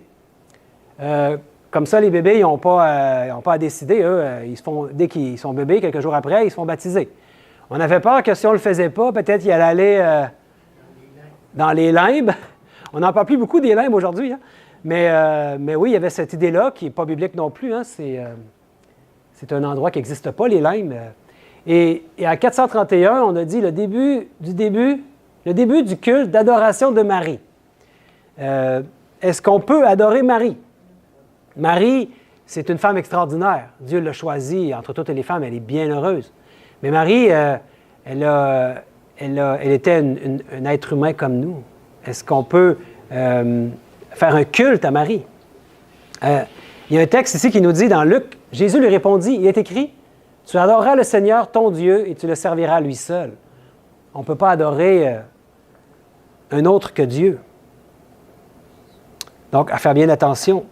Un autre élément ici, l'extrême onction. Quand quelqu'un était malade, on avait mis l'idée qu'on pouvait lui donner la prière d'extrême onction. Comme ça, ça allait lui pardonner tous ses péchés, puis il allait comme être sauvé. C'est pas biblique. Il n'y a pas de prière comme ça que Dieu nous a instruit de faire. En 593, c'est la doctrine du purgatoire qui est établie par Grégoire I. Donc, on aurait, selon notre vie, si on a fait beaucoup de péchés ou peu de péchés, on va passer plus ou moins de temps dans un endroit comme entre deux avant d'aller au paradis. C'est pas biblique du tout. Je ne peux même pas vous amener des textes parce que ça n'a rien à voir. C'est une invention. C'est pour faire peur aux gens. Et en 600, c'est le latin qui est utilisé en prière pour le culte imposé par Grégoire I. Donc, tantôt, je parlais de la messe, là. Elle n'était pas encore célébrée en latin, mais là, elle l'est ici. Hein. C'est encore plus souffrant. En même année 600, c'est les prières. Maintenant, on adresse des prières à Marie. On ne fait pas juste la vénérer ou lui rendre un culte. On peut la prier. Comme on peut prier aussi les saints défunts. Est-ce qu'on peut prier les saints? Est-ce que cette idée-là de saint est véridique? Quand on sait que, d'après la Bible, les morts dorment. Vous savez, quand Jésus est allé pour réveiller Lazare, il a dit la vérité sur la mort. Il a dit, faites-vous-en pas, tu sais, je vais aller réveiller Lazare. Mais il dit, s'il dort, il va... Non, il dit, non, il est mort. Il voulait parler du sommeil de la mort. Il dit, je vais le réveiller en voulant dire, il va sortir de la mort, de son sommeil. La Bible nous dit que la mort est un sommeil. Donc, est-ce qu'on peut s'adresser aux défunts si ils dorment, s'ils sont morts? Mais non. La même chose pour Marie, hein? Elle était une femme extraordinaire, mais elle est morte elle aussi. On ne peut pas lui adresser des prières. Donc ici, une autre hérésie de Babylone. Et la Bible nous dit, il y a un seul Dieu et aussi un seul médiateur entre Dieu et les hommes, Jésus-Christ homme. Donc on ne peut pas prendre Marie comme une médiatrice et s'adresser à elle. On doit prier le Père au nom de Jésus. C'est ce que la Bible nous enseigne. Il dit, tout ce que vous demanderez en mon nom, il vous sera accordé. Il dit, priez mon Père, à notre Père qui est aux cieux. On n'a pas Marie là-dedans. On n'a pas à prier Marie. Mais je ne veux pas dénigrer Marie, c'était une femme incroyable. Mais on n'a pas à la prier. C'est ça qu'il faut. Il faut informer les gens. Tout simplement. Ensuite, en 607, le titre de pape, qui veut dire père ou papa, ou évêque universel, est donné à Boniface III par l'empereur Phocas. Est-ce qu'on peut appeler le pape, est-ce qu'on peut appeler quelqu'un comme ça père? Il y a des pasteurs aussi qui s'appellent père hein, dans l'Église romaine. Père un tel ou père un tel, est-ce qu'on a le droit de faire ça? On sait que le Père, c'est réservé à notre Père dans le ciel. Jésus lui dit, ne me touche pas car je ne suis pas encore monté vers mon Père. Mais va trouver mes frères et dis-leur que je monte vers mon Père et votre Père. C'est notre Père. On n'a pas à appeler quelqu'un d'autre Père, à usurper son nom. Ensuite, on a en 709, le baiser des pieds du pape qui s'instaure avec Constantin. Et on baise les pieds du pape. Donc, c'est comme pour montrer la vénération qu'on a envers cet homme-là, qui est pourtant un homme comme les autres. Hein? En 750, le pouvoir temporel des papes conféré par Pépin, roi des Francs. Les Francs qui sont devenus les Français. Le pouvoir temporel, ça veut dire qu'il y avait le pouvoir sur un territoire. Non seulement le pouvoir d'une Église au niveau de la religion spirituelle, mais au niveau d'un territoire. Et ça s'est produit en 750. Aujourd'hui, aussi, avec le Vatican, il y a un pouvoir temporel, il y a un territoire, il y a une nation, un pouvoir politique. Ensuite, en 786, autorisation de l'adoration de la croix, des icônes et des reliques. Ouh, là, il y a beaucoup d'éléments là-dedans qui ont amené justement à la réforme, parce qu'il y a beaucoup de superstitions qui ont apparu après cette autorisation-là, où les reliques, il y a toutes sortes de reliques aujourd'hui qui existent, en lesquelles les gens mettent leur confiance, mais notre confiance va à Dieu, pas en un objet. Et c'est aussi une hérésie, une fausse doctrine. En 850, l'eau bénite, mélangée à une pincée de sel, bénie par un prêtre. Comme s'il y avait une puissance dans de l'eau qui serait, parce qu'on aurait prononcé une bénédiction sur cette eau-là, c'est une invention aussi. En 890, le culte de Saint-Joseph. Là, on en fait un culte. On peut faire un culte au Père de Jésus, le Père qui est le Père sur cette terre, hein, qui a élevé Jésus. Encore là, on ne peut pas lui faire un culte. Saint-Joseph, il est mort. Ensuite, il y a l'ordre des cardinaux qui est établi en 927. Quelque chose que Dieu n'a jamais demandé qu'on fasse non plus. En 965, le baptême des cloches. On leur donne des noms de femmes, institué par Jean XIII. Les cloches. Est-ce qu'on peut baptiser des cloches? C'est un autre rituel qui n'a pas sa place, mes amis. Ensuite, en 995, la canonisation des saints défunts instituée par pape Jean XV. Est-ce qu'on peut canoniser des saints, des personnes qui seraient mortes et on les aurait priées, puis là, d'après leurs prières exaucées, les prières exaucées, bien, après 3 prières exaucées, il a fait des miracles et on peut canoniser comme un saint. Il y a encore des saints aujourd'hui et les gens, ils croient et au lieu de prier Dieu, au nom de Jésus, ils se trouvent à prier des saints. Et selon la croyance, c'est que les saints, ce sont des gens qui sont morts. Et selon la Bible, vous savez qui on appelle des saints? C'est ceux qui sont des vivants. Comme par exemple ici, Pierre, il dit, mais puisque celui qui vous a appelé est saint, vous aussi, vous soyez saints dans toute votre conduite. On est appelé à être saints. Il veut qu'on soit sanctifié. Et il dit, si quelqu'un s'adresse aux morts et aux esprits pour se prostituer après eux, je tournerai ma face contre cet homme et je le retrancherai au milieu de son peuple. Pourquoi? Parce que ici, c'est les saints qui sont défunts. Est-ce qu'on peut prier des gens qui sont défunts? On ne peut pas s'adresser aux morts et aux esprits. Le livre de Lévitique nous en parle. Et Dieu a des paroles très dures contre ceux qui vont s'adresser à des gens qui sont décédés. Il dit même qu'il va nous retrancher si on fait ça du milieu de son peuple. C'est des paroles dures. Et dans Deutéronome, c'est très clair ici par rapport aux morts. Hein? Lorsque tu seras entré dans le pays que l'Éternel, ton Dieu, te donne, tu n'apprendras point à imiter les abominations de ces nations-là. Qu'on ne trouve chez toi personne qui fasse passer son fils ou sa fille par le feu. Personne qui exerce le métier de devin, d'astrologue, d'augure, de magicien, d'enchanteur. Personne qui consulte ceux qui évoquent les esprits, qui disent la bonne aventure. Personne qui interroge les morts. Car quiconque fait ces choses est en abomination à l'Éternel. Et c'est à cause de ces abominations que l'Éternel, ton Dieu, va chasser ces nations devant toi. Les nations devant eux, les nations païennes, faisaient ces choses-là. Vous ne voyez pas que le paganisme est entré dans l'Église, mes amis? De plusieurs manières. Hein? Donc, Dieu nous interdit de consulter les morts. Et même, vous savez, des choses comme l'astrologie, Dieu interdit ces choses-là. L'astrologie dans le journal, hein? Ah, c'est cute, hein? Je vois ce qui va se passer avec moi aujourd'hui. Non, c'est C'est une petite chose, mais qui va nous amener à aller voir après des voyants, des augures, des magiciens, des enchanteurs. Ça nous met le pied dans l'engrenage de quelque chose que Dieu dit, faites attention, allez pas là, mes amis. Un autre élément, la canonisation des saints, on l'a vu. Ensuite, le jeûne les vendredis et durant le carême. Ce n'est pas quelque chose que Dieu nous a demandé dans la Bible, de faire cette chose-là. Ça veut dire le vendredi, le carême. Moi, je me souviens quand j'étais jeune, pendant les 40 jours avant la Pâque, on était interdit de manger des friandises, des chips, du chocolat. Il fallait faire notre part. C'est comme il fallait souffrir, nous aussi, se priver. Il y a quelque chose qui peut être bon là-dedans, hein, mais c'est pas juste 40 jours. Ça serait en tout temps qu'on devrait faire attention à ce qu'on mange.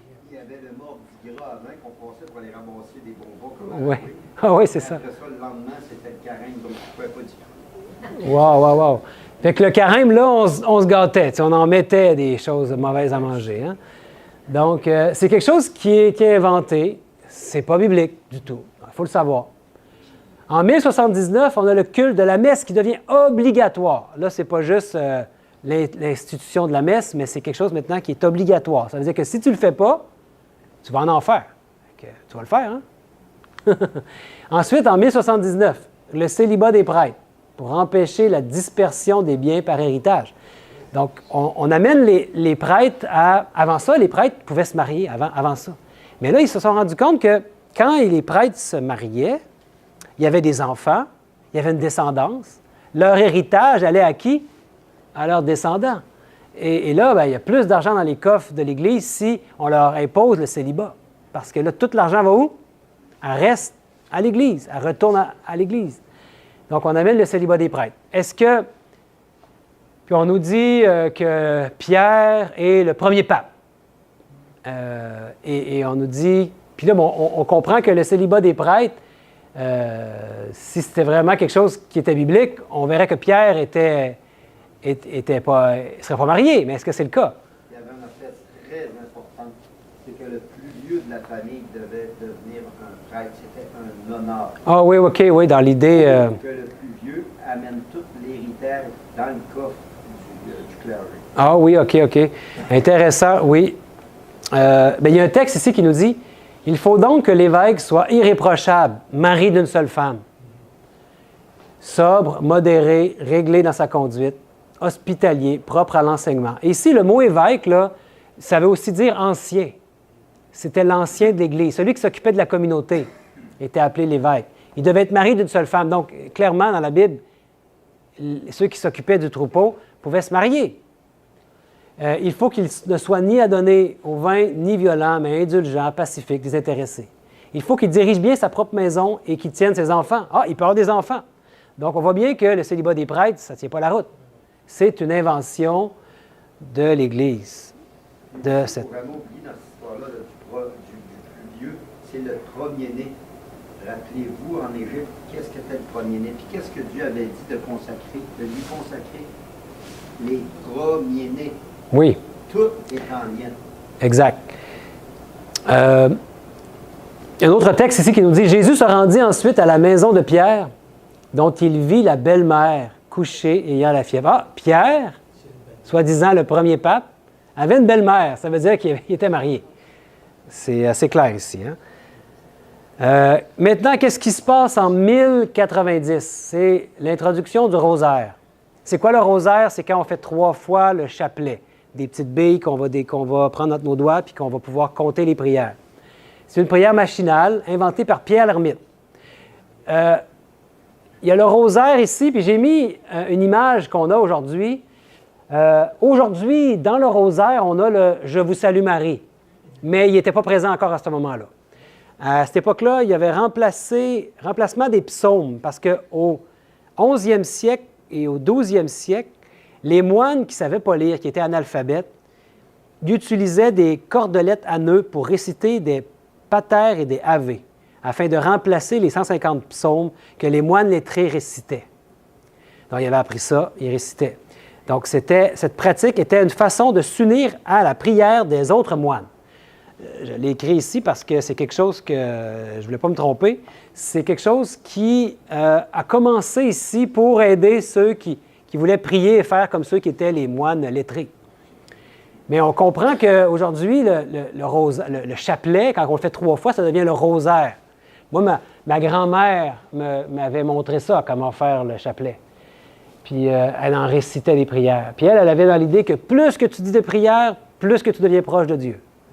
Puis elle me disait, Sébastien, tu peux faire ça. Puis à un moment donné, quand j'ai compris qu'on pouvait faire une prière sincère, bien sentie, que ça vaut 1000 prières répétées, vaines.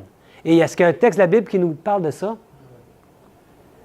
Or, quand vous priez, n'usez pas de vaines redites, comme les païens. Les païens font ça, car ils croient qu'ils seront exaucés en parlant beaucoup. Ne leur ressemblez donc pas, car votre Père sait de quoi vous avez besoin avant que vous le demandiez. Dieu ne demande pas qu'on prenne une prière qui soit toute faite, formulée d'avance. C'est important, ça. Parce que moi, c'est ce que ma grand-mère me faisait, elle me donnait des prières à réciter, toutes faites d'avance. Donc, il faut se poser la question dans nos vies, qu'est-ce qu'on fait? Est-ce qu'on est capable d'avoir une relation avec Dieu ou est-ce qu'on est capable de le prier avec notre intelligence sans avoir à apprendre une prière? Et cet élément-là, ici, il y a le pentagramme qui est dedans, voyez-vous, comme on a vu tantôt, là, le pentagramme satanique. C'est pas pour rien que c'est fait comme ça. Hein? Et plus tard, quand on va mettre l'Ave Maria, bien, il y avait des gloires à Dieu, des Notre Père et plein de Je vous salue Marie. C'est plutôt un Ave Maria qu'autre chose que c'est devenu ensuite. Ensuite, qu'est-ce qu'il y a? L'Inquisition en 1184, instituée par le Concile de Vérone. Donc, l'Inquisition, c'est quoi? Quand il y avait des gens qui étaient hérétiques, selon leurs critères, hein, non pas les critères bibliques, bien là, on faisait de l'Inquisition. On allait les débusquer, les trouver et les mettre au bûcher. Il y avait une inquisition qui se faisait. Et là, il y avait des tribunaux religieux où est-ce qu'il fallait que tu abdiques ou que tu dises « je me repente ». Et il y a beaucoup d'histoires, beaucoup de réformateurs qui ont essayé de réformer l'Église et qui ont payé de leur vie, des martyrs. Ensuite, qu'est-ce qu'il y a eu? Le commerce des pardons, les indulgences qui ont commencé.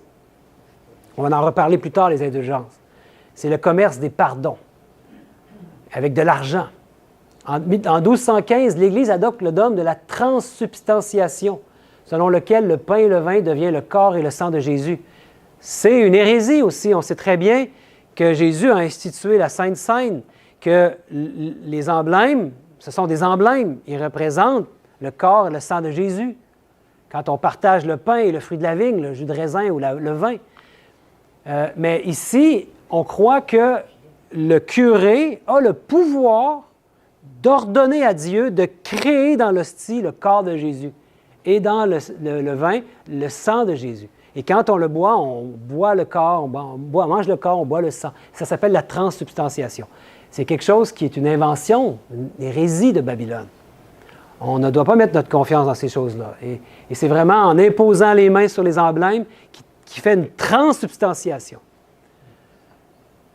En 1215, la confession auriculaire. Donc, on peut se confesser à l'oreille de quelqu'un, un curé, de nos péchés à un prêtre, plutôt qu'à Dieu. Donc, on ne doit pas passer par Dieu, on doit passer par le curé. Imaginez-vous le pouvoir que les curés avaient sur les gens, parce qu'ils savaient les péchés de tout le monde. Et tous les péchés que chacun avait faits, maintenant, c'était eux qui le savaient. Et ça met comme une autre couche de médiation. On ne peut plus passer directement à Jésus pour demander pardon de nos péchés. On doit passer par un homme. Qu'est-ce que nous dit la Bible? Comment cet homme parle-t-il ainsi? Il blasphème. Qui peut pardonner les péchés si ce n'est Dieu seul?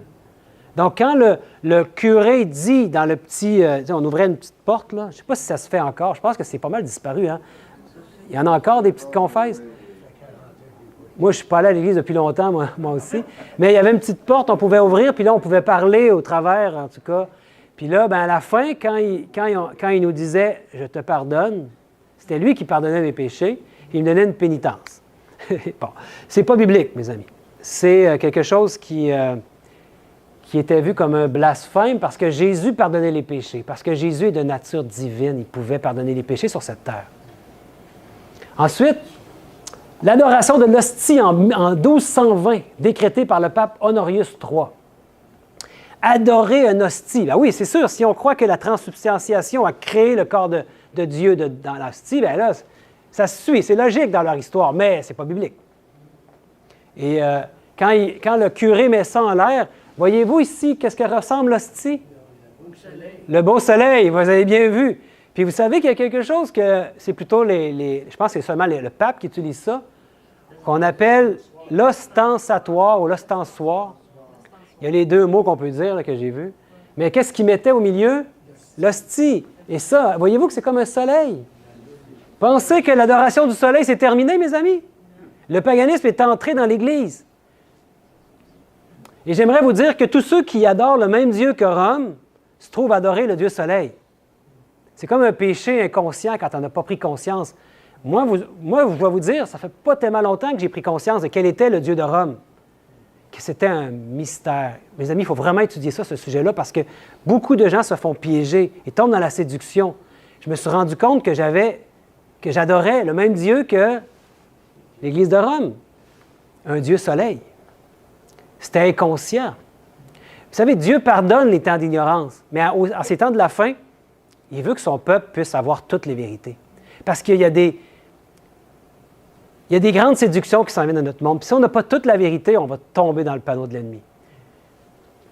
Ensuite, on est rendu à ici, 1229. La Bible interdite aux profanes, inscrite à l'index des livres interdits par le Concile de Valence. Donc, le Concile décrète que la Bible, le peuple ne peut pas l'avoir entre les mains. Qui peut avoir la Bible? Bien, le clergé, les moines. Heureusement, on va voir un peu plus tard que Luther était un moine, il avait accès à la Bible. C'est là qu'il a pu avoir un réveil. Mais ça veut dire que les prêtres, eux, connaissaient la vérité, ils pouvaient la lire. Je ne sais pas s'ils la lisaient. Ils devaient la lire. Ils avaient accès, en tout cas, mais pas le peuple. Ça veut dire que le peuple, les prêtres, eux, profitaient, ils profitaient de leur pouvoir, de leur prestige, malgré qu'ils savaient la vérité. Donc, c'est coupable, mes amis, ça, c'est très, très grave. Le peuple, lui, était gardé dans l'ignorance. En 1251, on amène le scapulaire, inventé par Simon Stock, un moine anglais. C'est comme une petite pièce, un petit bout de vêtement qu'on peut porter aux épaules. Il y en a encore qui en ont, hein? Vous connaissez ça? Vous en avez déjà mis? OK. Ah oui, OK, bon. Je pensais, moi, que c'était quelque chose qui était très ancien, parce que ça fait longtemps. Wow, le scapulaire. Moi, en faisant ce message-là, j'ai appris beaucoup de choses là-dedans. En 1414, la coupe de vin retranchée. Donc là, on enlève la coupe de vin dans la Sainte Seine, dans l'Eucharistie, puis le peuple, lui, il n'a pas accès à ça. Il est interdit au public lors de la communion par le Concile de Constance. Donc, même si leur rituel est faux, il est encore plus faux maintenant parce que dans l'institution de la Sainte Seine, les deux emblèmes sont importants, qui représentent la vie de Christ, son corps qui a été donné et son sang qui a été versé. Les deux ont une symbolique. En 1439, le purgatoire est proclamé en tant que dogme par le Concile de Florence. Là, maintenant, il est un dogme. C'est rendu quelque chose de beaucoup plus costaud. Et vous allez voir que le purgatoire, c'est quelque chose qui va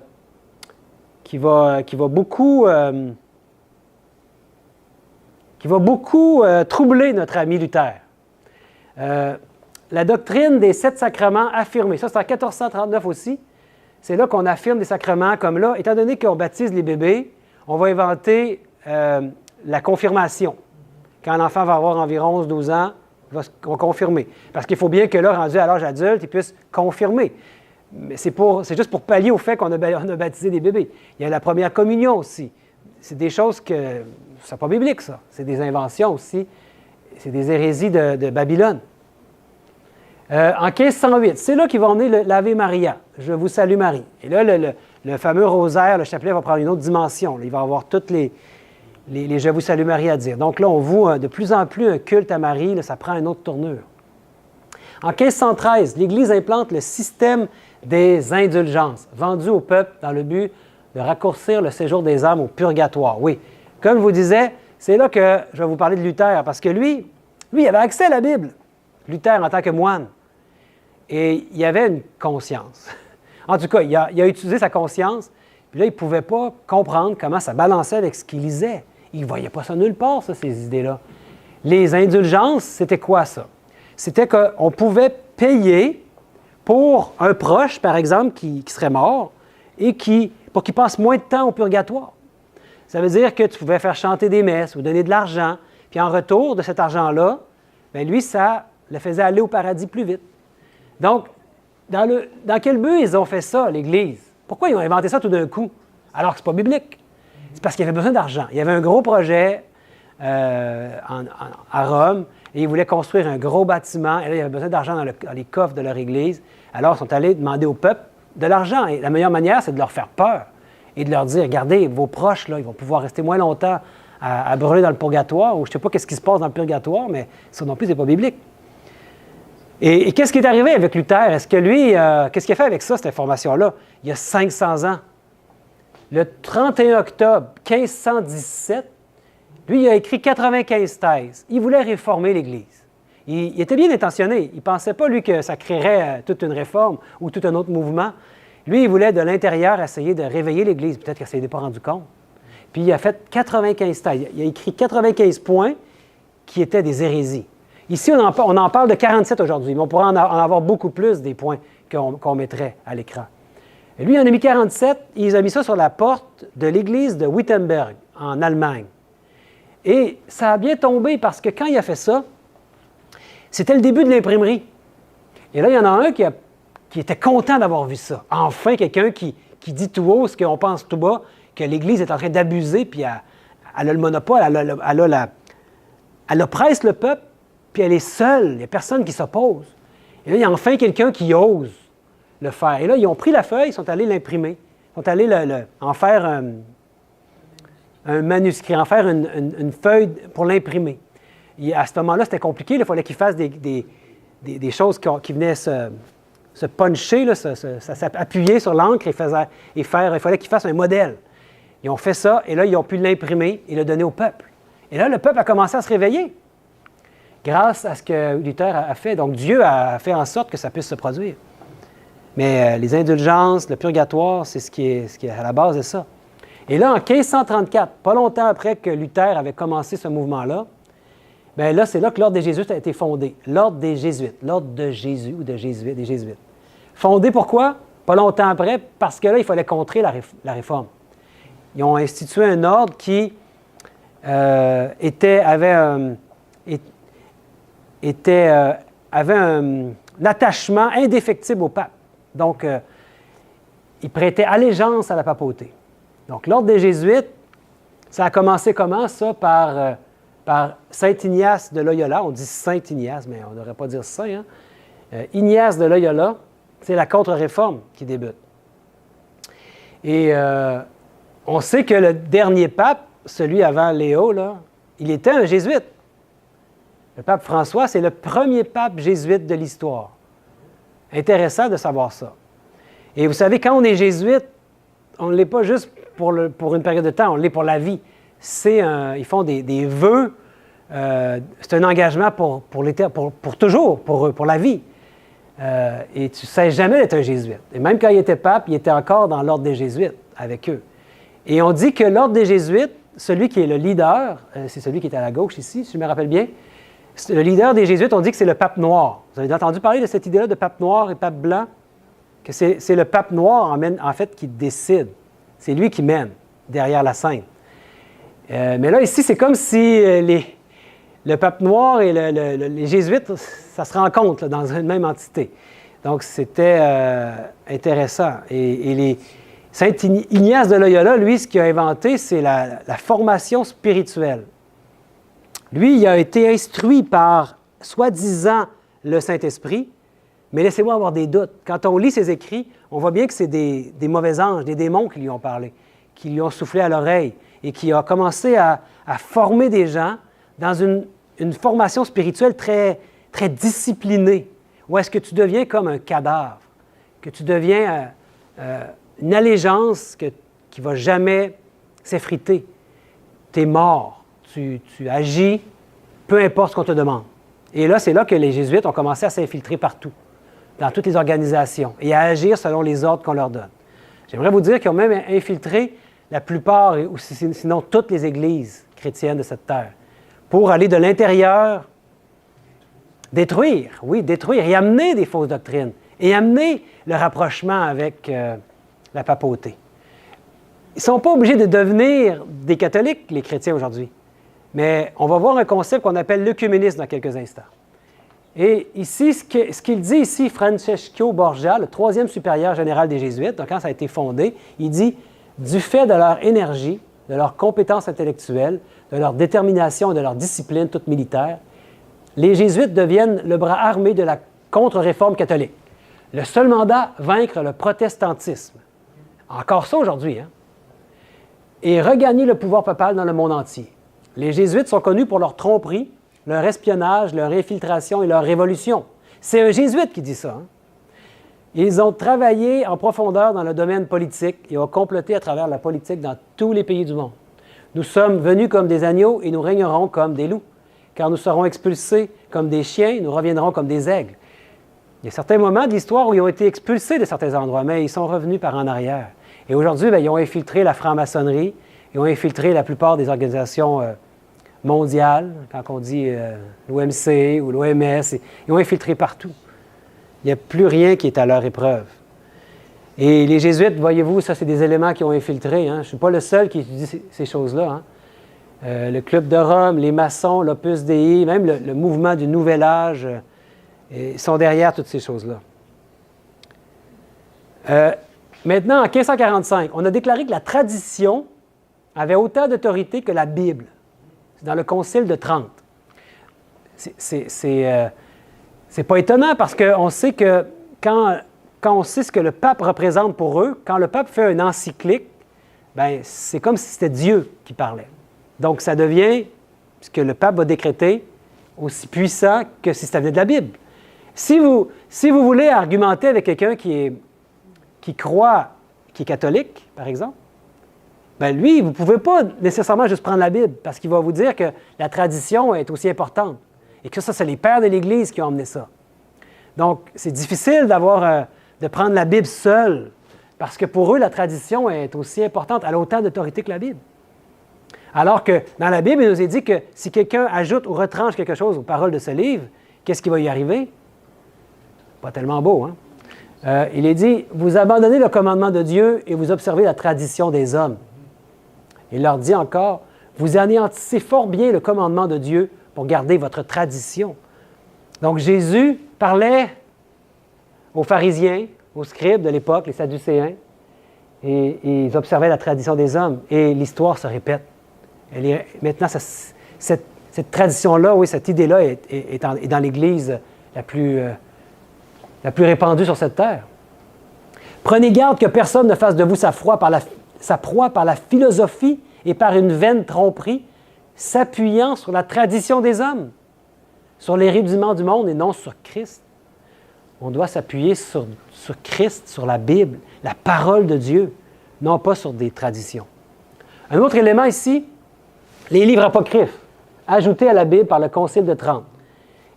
Ceux qui étaient les gardiens de ce qui doit être dans la Bible, les Juifs, n'avaient jamais mis ces livres-là dans la Bible. Et eux, pourtant, ont décidé de l'ajouter parce que ça faisait leur affaire, ça alimentait certaines de leurs fausses doctrines. Les livres apocryphes sont apparus en 1546. Et en 1854, on fait un certain bond dans le temps, là, le dogme de l'Immaculée Conception à propos de Marie par le pape Pie IX. Ça arrive à ce moment-là. L'Immaculée Conception. Ça, c'est quoi l'Immaculée Conception? C'est l'idée que Marie elle devait être vierge. Et donc, ils en font un dogme. Et ça va loin parce que si Marie devait être vierge, devait être sans péché, bien, ça veut dire que sa mère aussi devait être comme ça. Sinon, elle aurait transmis à sa fille. Donc, et après ça, la grand-mère aussi. Et ça n'arrête plus. Ça remonte loin. Or, vous le savez, Jésus est apparu pour ôter les péchés. Et il n'y a point de péché. Il n'y a point de péché en lui. C'est Jésus qui est venu pour ôter les péchés. Et Marie, elle est une pécheresse. C'est seulement Jésus qui était sans péché. le Concile du Vatican proclame en 1870 l'infaillibilité du pape. Là, ils en font vraiment une proclamation. Le pape est infaillible. Ça veut dire quoi, infaillible? Il ne peut pas se tromper. Moi, dans ma compréhension, quand je lis les Saintes Écritures, il y a seulement Dieu qui ne peut pas se tromper. Nous, les êtres humains, on est faillibles par définition. Seulement si Jésus vit en nous, qu'on peut faire sa volonté. Mais souvent, on le met de côté et on veut faire notre propre volonté. Hein? Mais le pape n'est pas infaillible, malheureusement.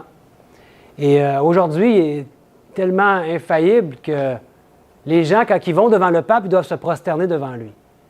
Se prosterner. Vous avez vu tantôt, on avait vu que l'ange a dit non. Même un ange dit ne pas se prosterner devant lui. Parce qu'on se prosterne devant Dieu, on adore Dieu. Et lui, on doit se prosterner. On doit s'habiller en noir même. Hein. Vous avez vu toutes sortes de personnages politiques aujourd'hui qui vont au Vatican. Remarquez qu'ils sont toujours habillés en noir, en signe de respect ou de se mettre petit, de s'humilier devant lui. Et les femmes doivent se voiler, avoir comme un voile sur le visage. Et il y a toute une règle, un protocole. Hein. Le pape est infaillible. Qu'est-ce qu'il est dit ici? Lorsque, par rapport à Pierre, on dit que Pierre, c'est le premier pape. Qu'est-ce qu'il dit? Lorsque Pierre entra chez Corneille, il est allé chez Corneille, qui était un non-juif, parce que Dieu lui avait poussé en vision d'aller chez Corneille, il dit qu'il est allé au-devant de lui, il tomba à ses pieds et se prosterna. Corneille se prosterne devant Pierre. Mais Pierre dit quoi? Il le relève en disant « Lève-toi, moi aussi je suis un homme ». Pourtant, on dit que le pape est le représentant et le descendant ou le premier pape, c'était Pierre, donc ça ne fait pas de sens. Hein? Pierre lui-même recommandait de ne pas se prosterner devant lui. Ensuite, en 1950, ça se rapproche de nous, hein, l'Assomption de la Vierge Marie, son ascension corporelle dans les cieux juste après sa mort. C'est pas plus vieux que ça, l'Assomption. C'est proclamé par le pape Pie XII. Est-ce que c'est biblique, ça, que la Vierge Marie serait montée au ciel? On sait que dans la Bible, on voit que Jésus est monté au ciel. Si vous regardez dans les Actes des Apôtres, acte 1, vous allez voir ça. Jésus est monté au ciel. Mais ça, c'est pas biblique. Je n'ai même pas de verset à vous montrer parce que ça ne vient pas de la Bible. 1965, Marie est proclamée mère de l'Église. Mère de l'Église. Et même, elle a été nommée co-rédemptrice. Donc, il y a Jésus qui est notre Rédempteur, mais là, il y en a deux. Marie est revenue co-rédemptrice parce qu'elle est montée au ciel. Puis, écoute, Marie, elle est immaculée. Donc, on peut la prier. Ça va loin, là. C'est parce que là, Dieu veut qu'on se réveille. Réveillez-vous, les chrétiens. Réalisez-vous ce qui se passe. Puis quand on voit des images comme ça ici, de Semiramis, en anglais, il est écrit hein, « la mère et la femme de Nimrod ». La mère et la femme, pourquoi? Parce qu'elle a marié Tammuz, son garçon. Elle a eu un enfant, Tammuz, elle l'a marié.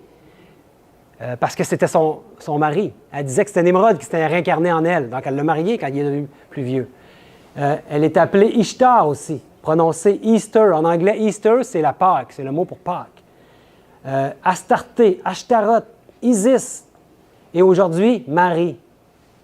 C'est la même. Vous savez, dans les temples qui adoraient le dieu soleil, où il y avait ces dieux-là, Ashtarté et tout ça, il y avait Astarté avec le bébé dans les bras.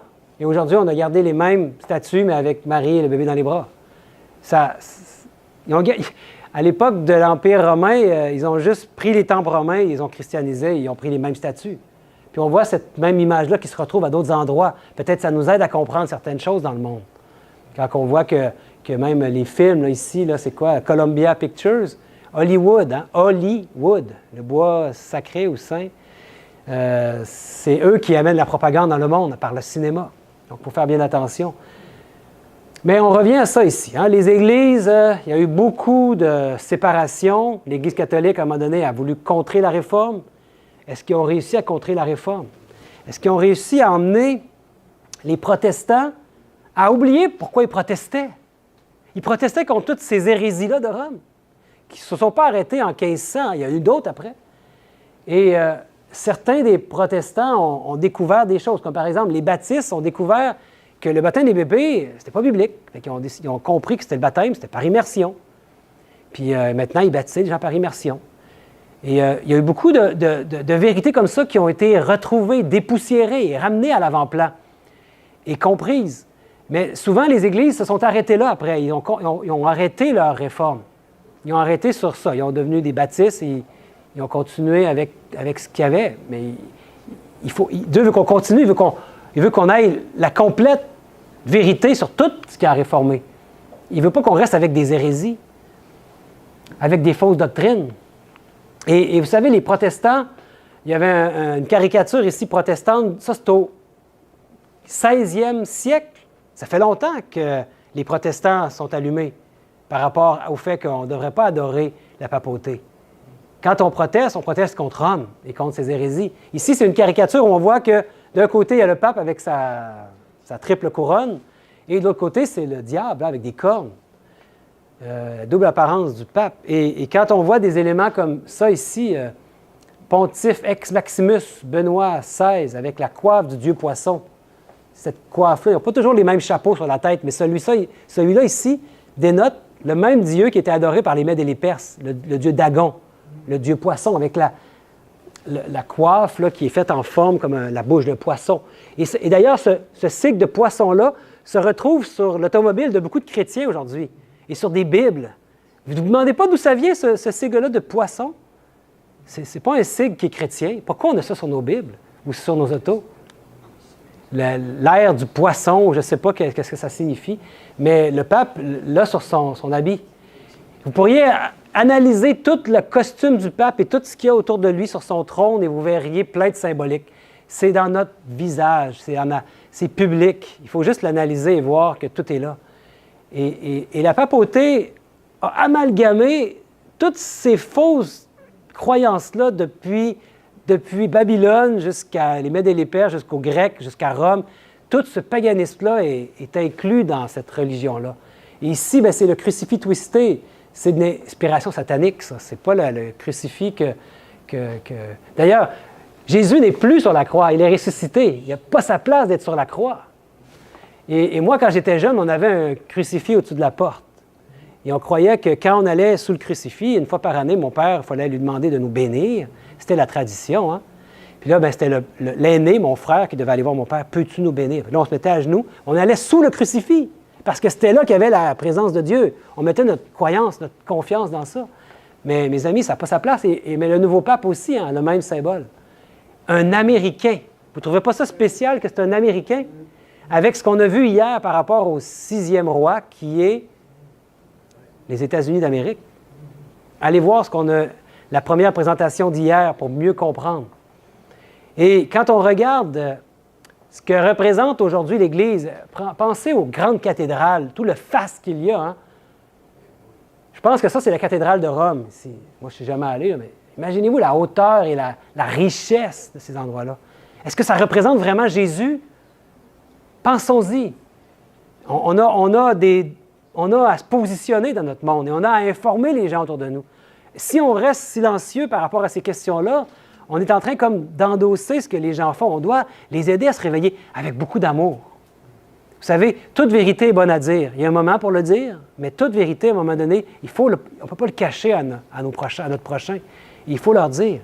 Et vous savez, il y a beaucoup d'arrogance dans tout ça.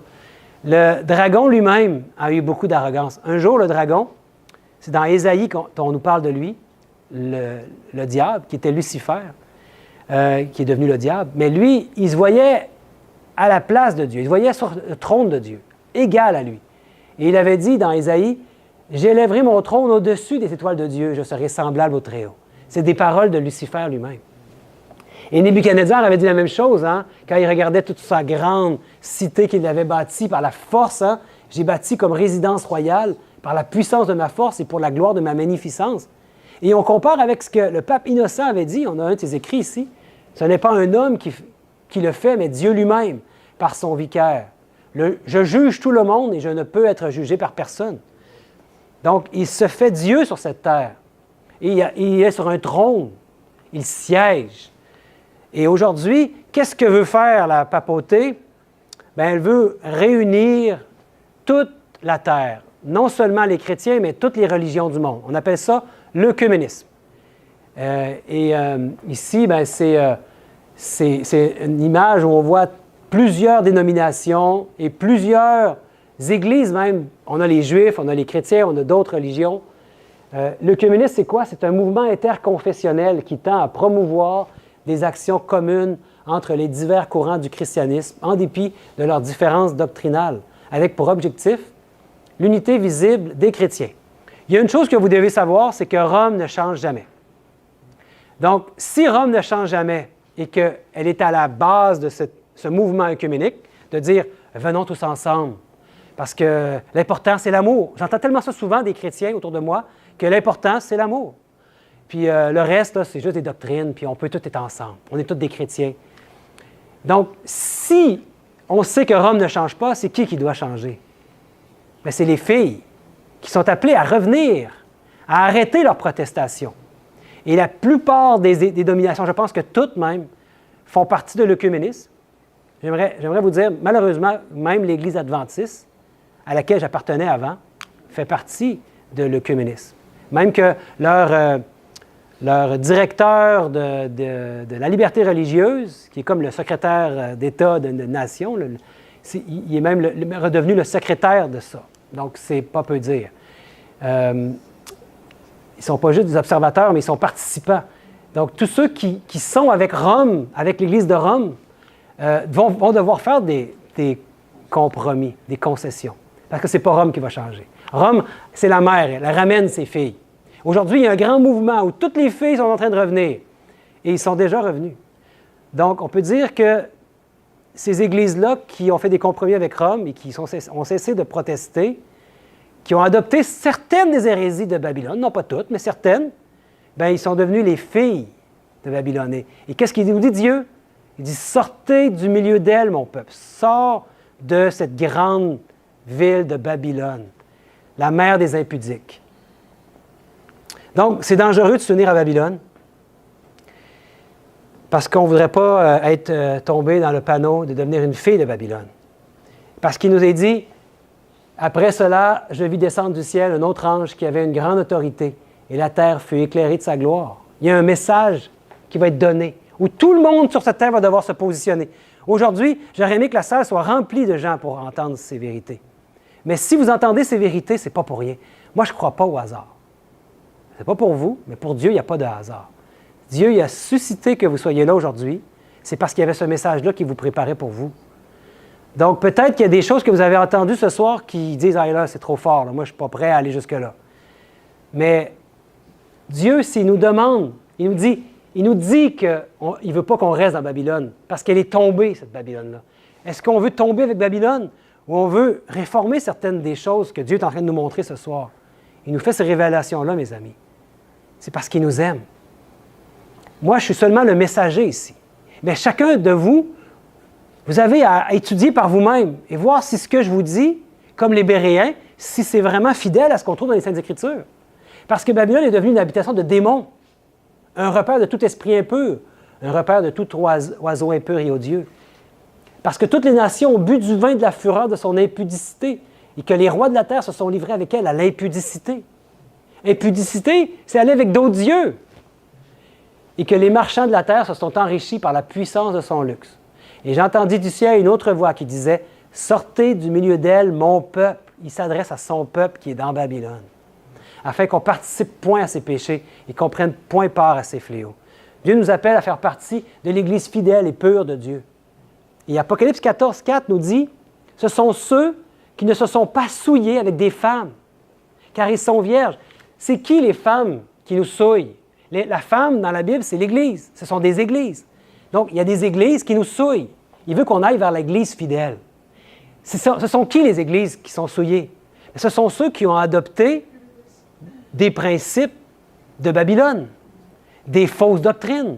Ne serait-ce qu'une, hein? C'est déjà assez. Donc, on ne voudrait pas être souillé avec des femmes parce qu'ils sont vierges. La virginité, c'est d'avoir un seul Dieu. Car la vie éternelle, c'est de te connaître, toi, le seul vrai Dieu est celui que tu as envoyé, Jésus-Christ. Ils suivent l'agneau. L'agneau, c'est Jésus-Christ, c'est son Fils. Partout où il va. Êtes-vous prêts à suivre l'agneau partout où il va? Ils ont été rachetés entre les hommes comme des prémices pour Dieu et pour l'agneau.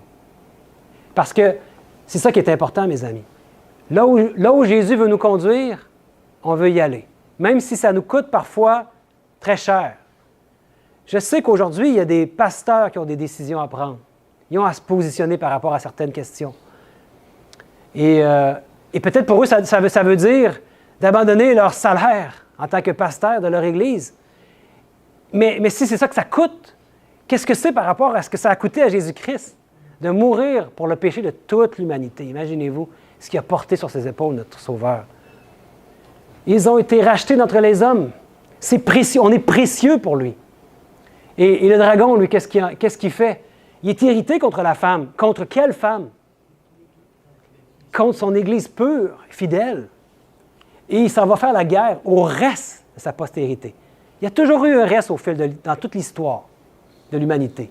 Mais c'est qui ce reste-là? La Bible nous dit, à ceux qui gardent les commandements de Dieu et qui ont le témoignage de Jésus. La foi en Jésus. La foi de Jésus qui est reproduite en eux, qui va faire en sorte qu'il va garder les commandements de Dieu. Et on va en parler un peu plus demain de ça, des commandements de Dieu. Et c'est pas parce qu'on garde les commandements de Dieu qu'on est sauvé, mais c'est parce qu'on est sauvé qu'on va garder ses commandements. Jésus dit, si vous m'aimez, gardez mes commandements. Et maintenant, est-ce la faveur des hommes que je désire ou celle de Dieu? C'est la question qu'on a tous à se poser. Est-ce que je cherche à plaire aux hommes? Si je plaisais encore aux hommes, je ne serais pas serviteur de Christ. On voudrait être tous des serviteurs de Christ, n'est-ce pas? Les tiens rebâtiront sur d'anciennes ruines. C'est ça à quoi nous sommes appelés à faire. Tu relèveras des fondements antiques, des choses qui sont oubliées depuis longtemps. On t'appellera comment? On est appelé à être des réparateurs de brèches. Il y a des brèches partout. On veut réparer la muraille. La muraille que Dieu avait instaurée et qui a été détruite par le paganisme et qui est en train d'être restaurée de plus en plus. Celui qui restaure les chemins, qui rend le pays habitable. On est appelé à faire ce travail-là, mes amis. Être des réparateurs de brèches. C'est notre mission. Et il nous dit, voici, je suis avec vous tous les jours jusqu'à la fin du monde. C'est l'appel qu'il nous donne. L'appel à suivre l'agneau partout où il va. N'ayons aucune crainte parce que ici, c'est une promesse que jamais il va nous abandonner. Que Jésus va être avec nous par son esprit à tous les jours jusqu'à la fin du monde. Est-ce que vous aimeriez qu'on fasse cette prière ensemble, qu'on se mette à genoux en ce moment, puis qu'on prie Dieu pour qu'il nous aide à être enseignables et à accepter ces vérités qui entrent en nous? Pour qu'on n'éclate pas comme une outre qui serait vieille, mais qu'on soit une outre neuve. Pour que les vérités qui entrent en nous puissent porter du fruit jusque dans la vie éternelle. Je vous inviterai à vous mettre à genoux, si c'est possible pour vous, pour la prière.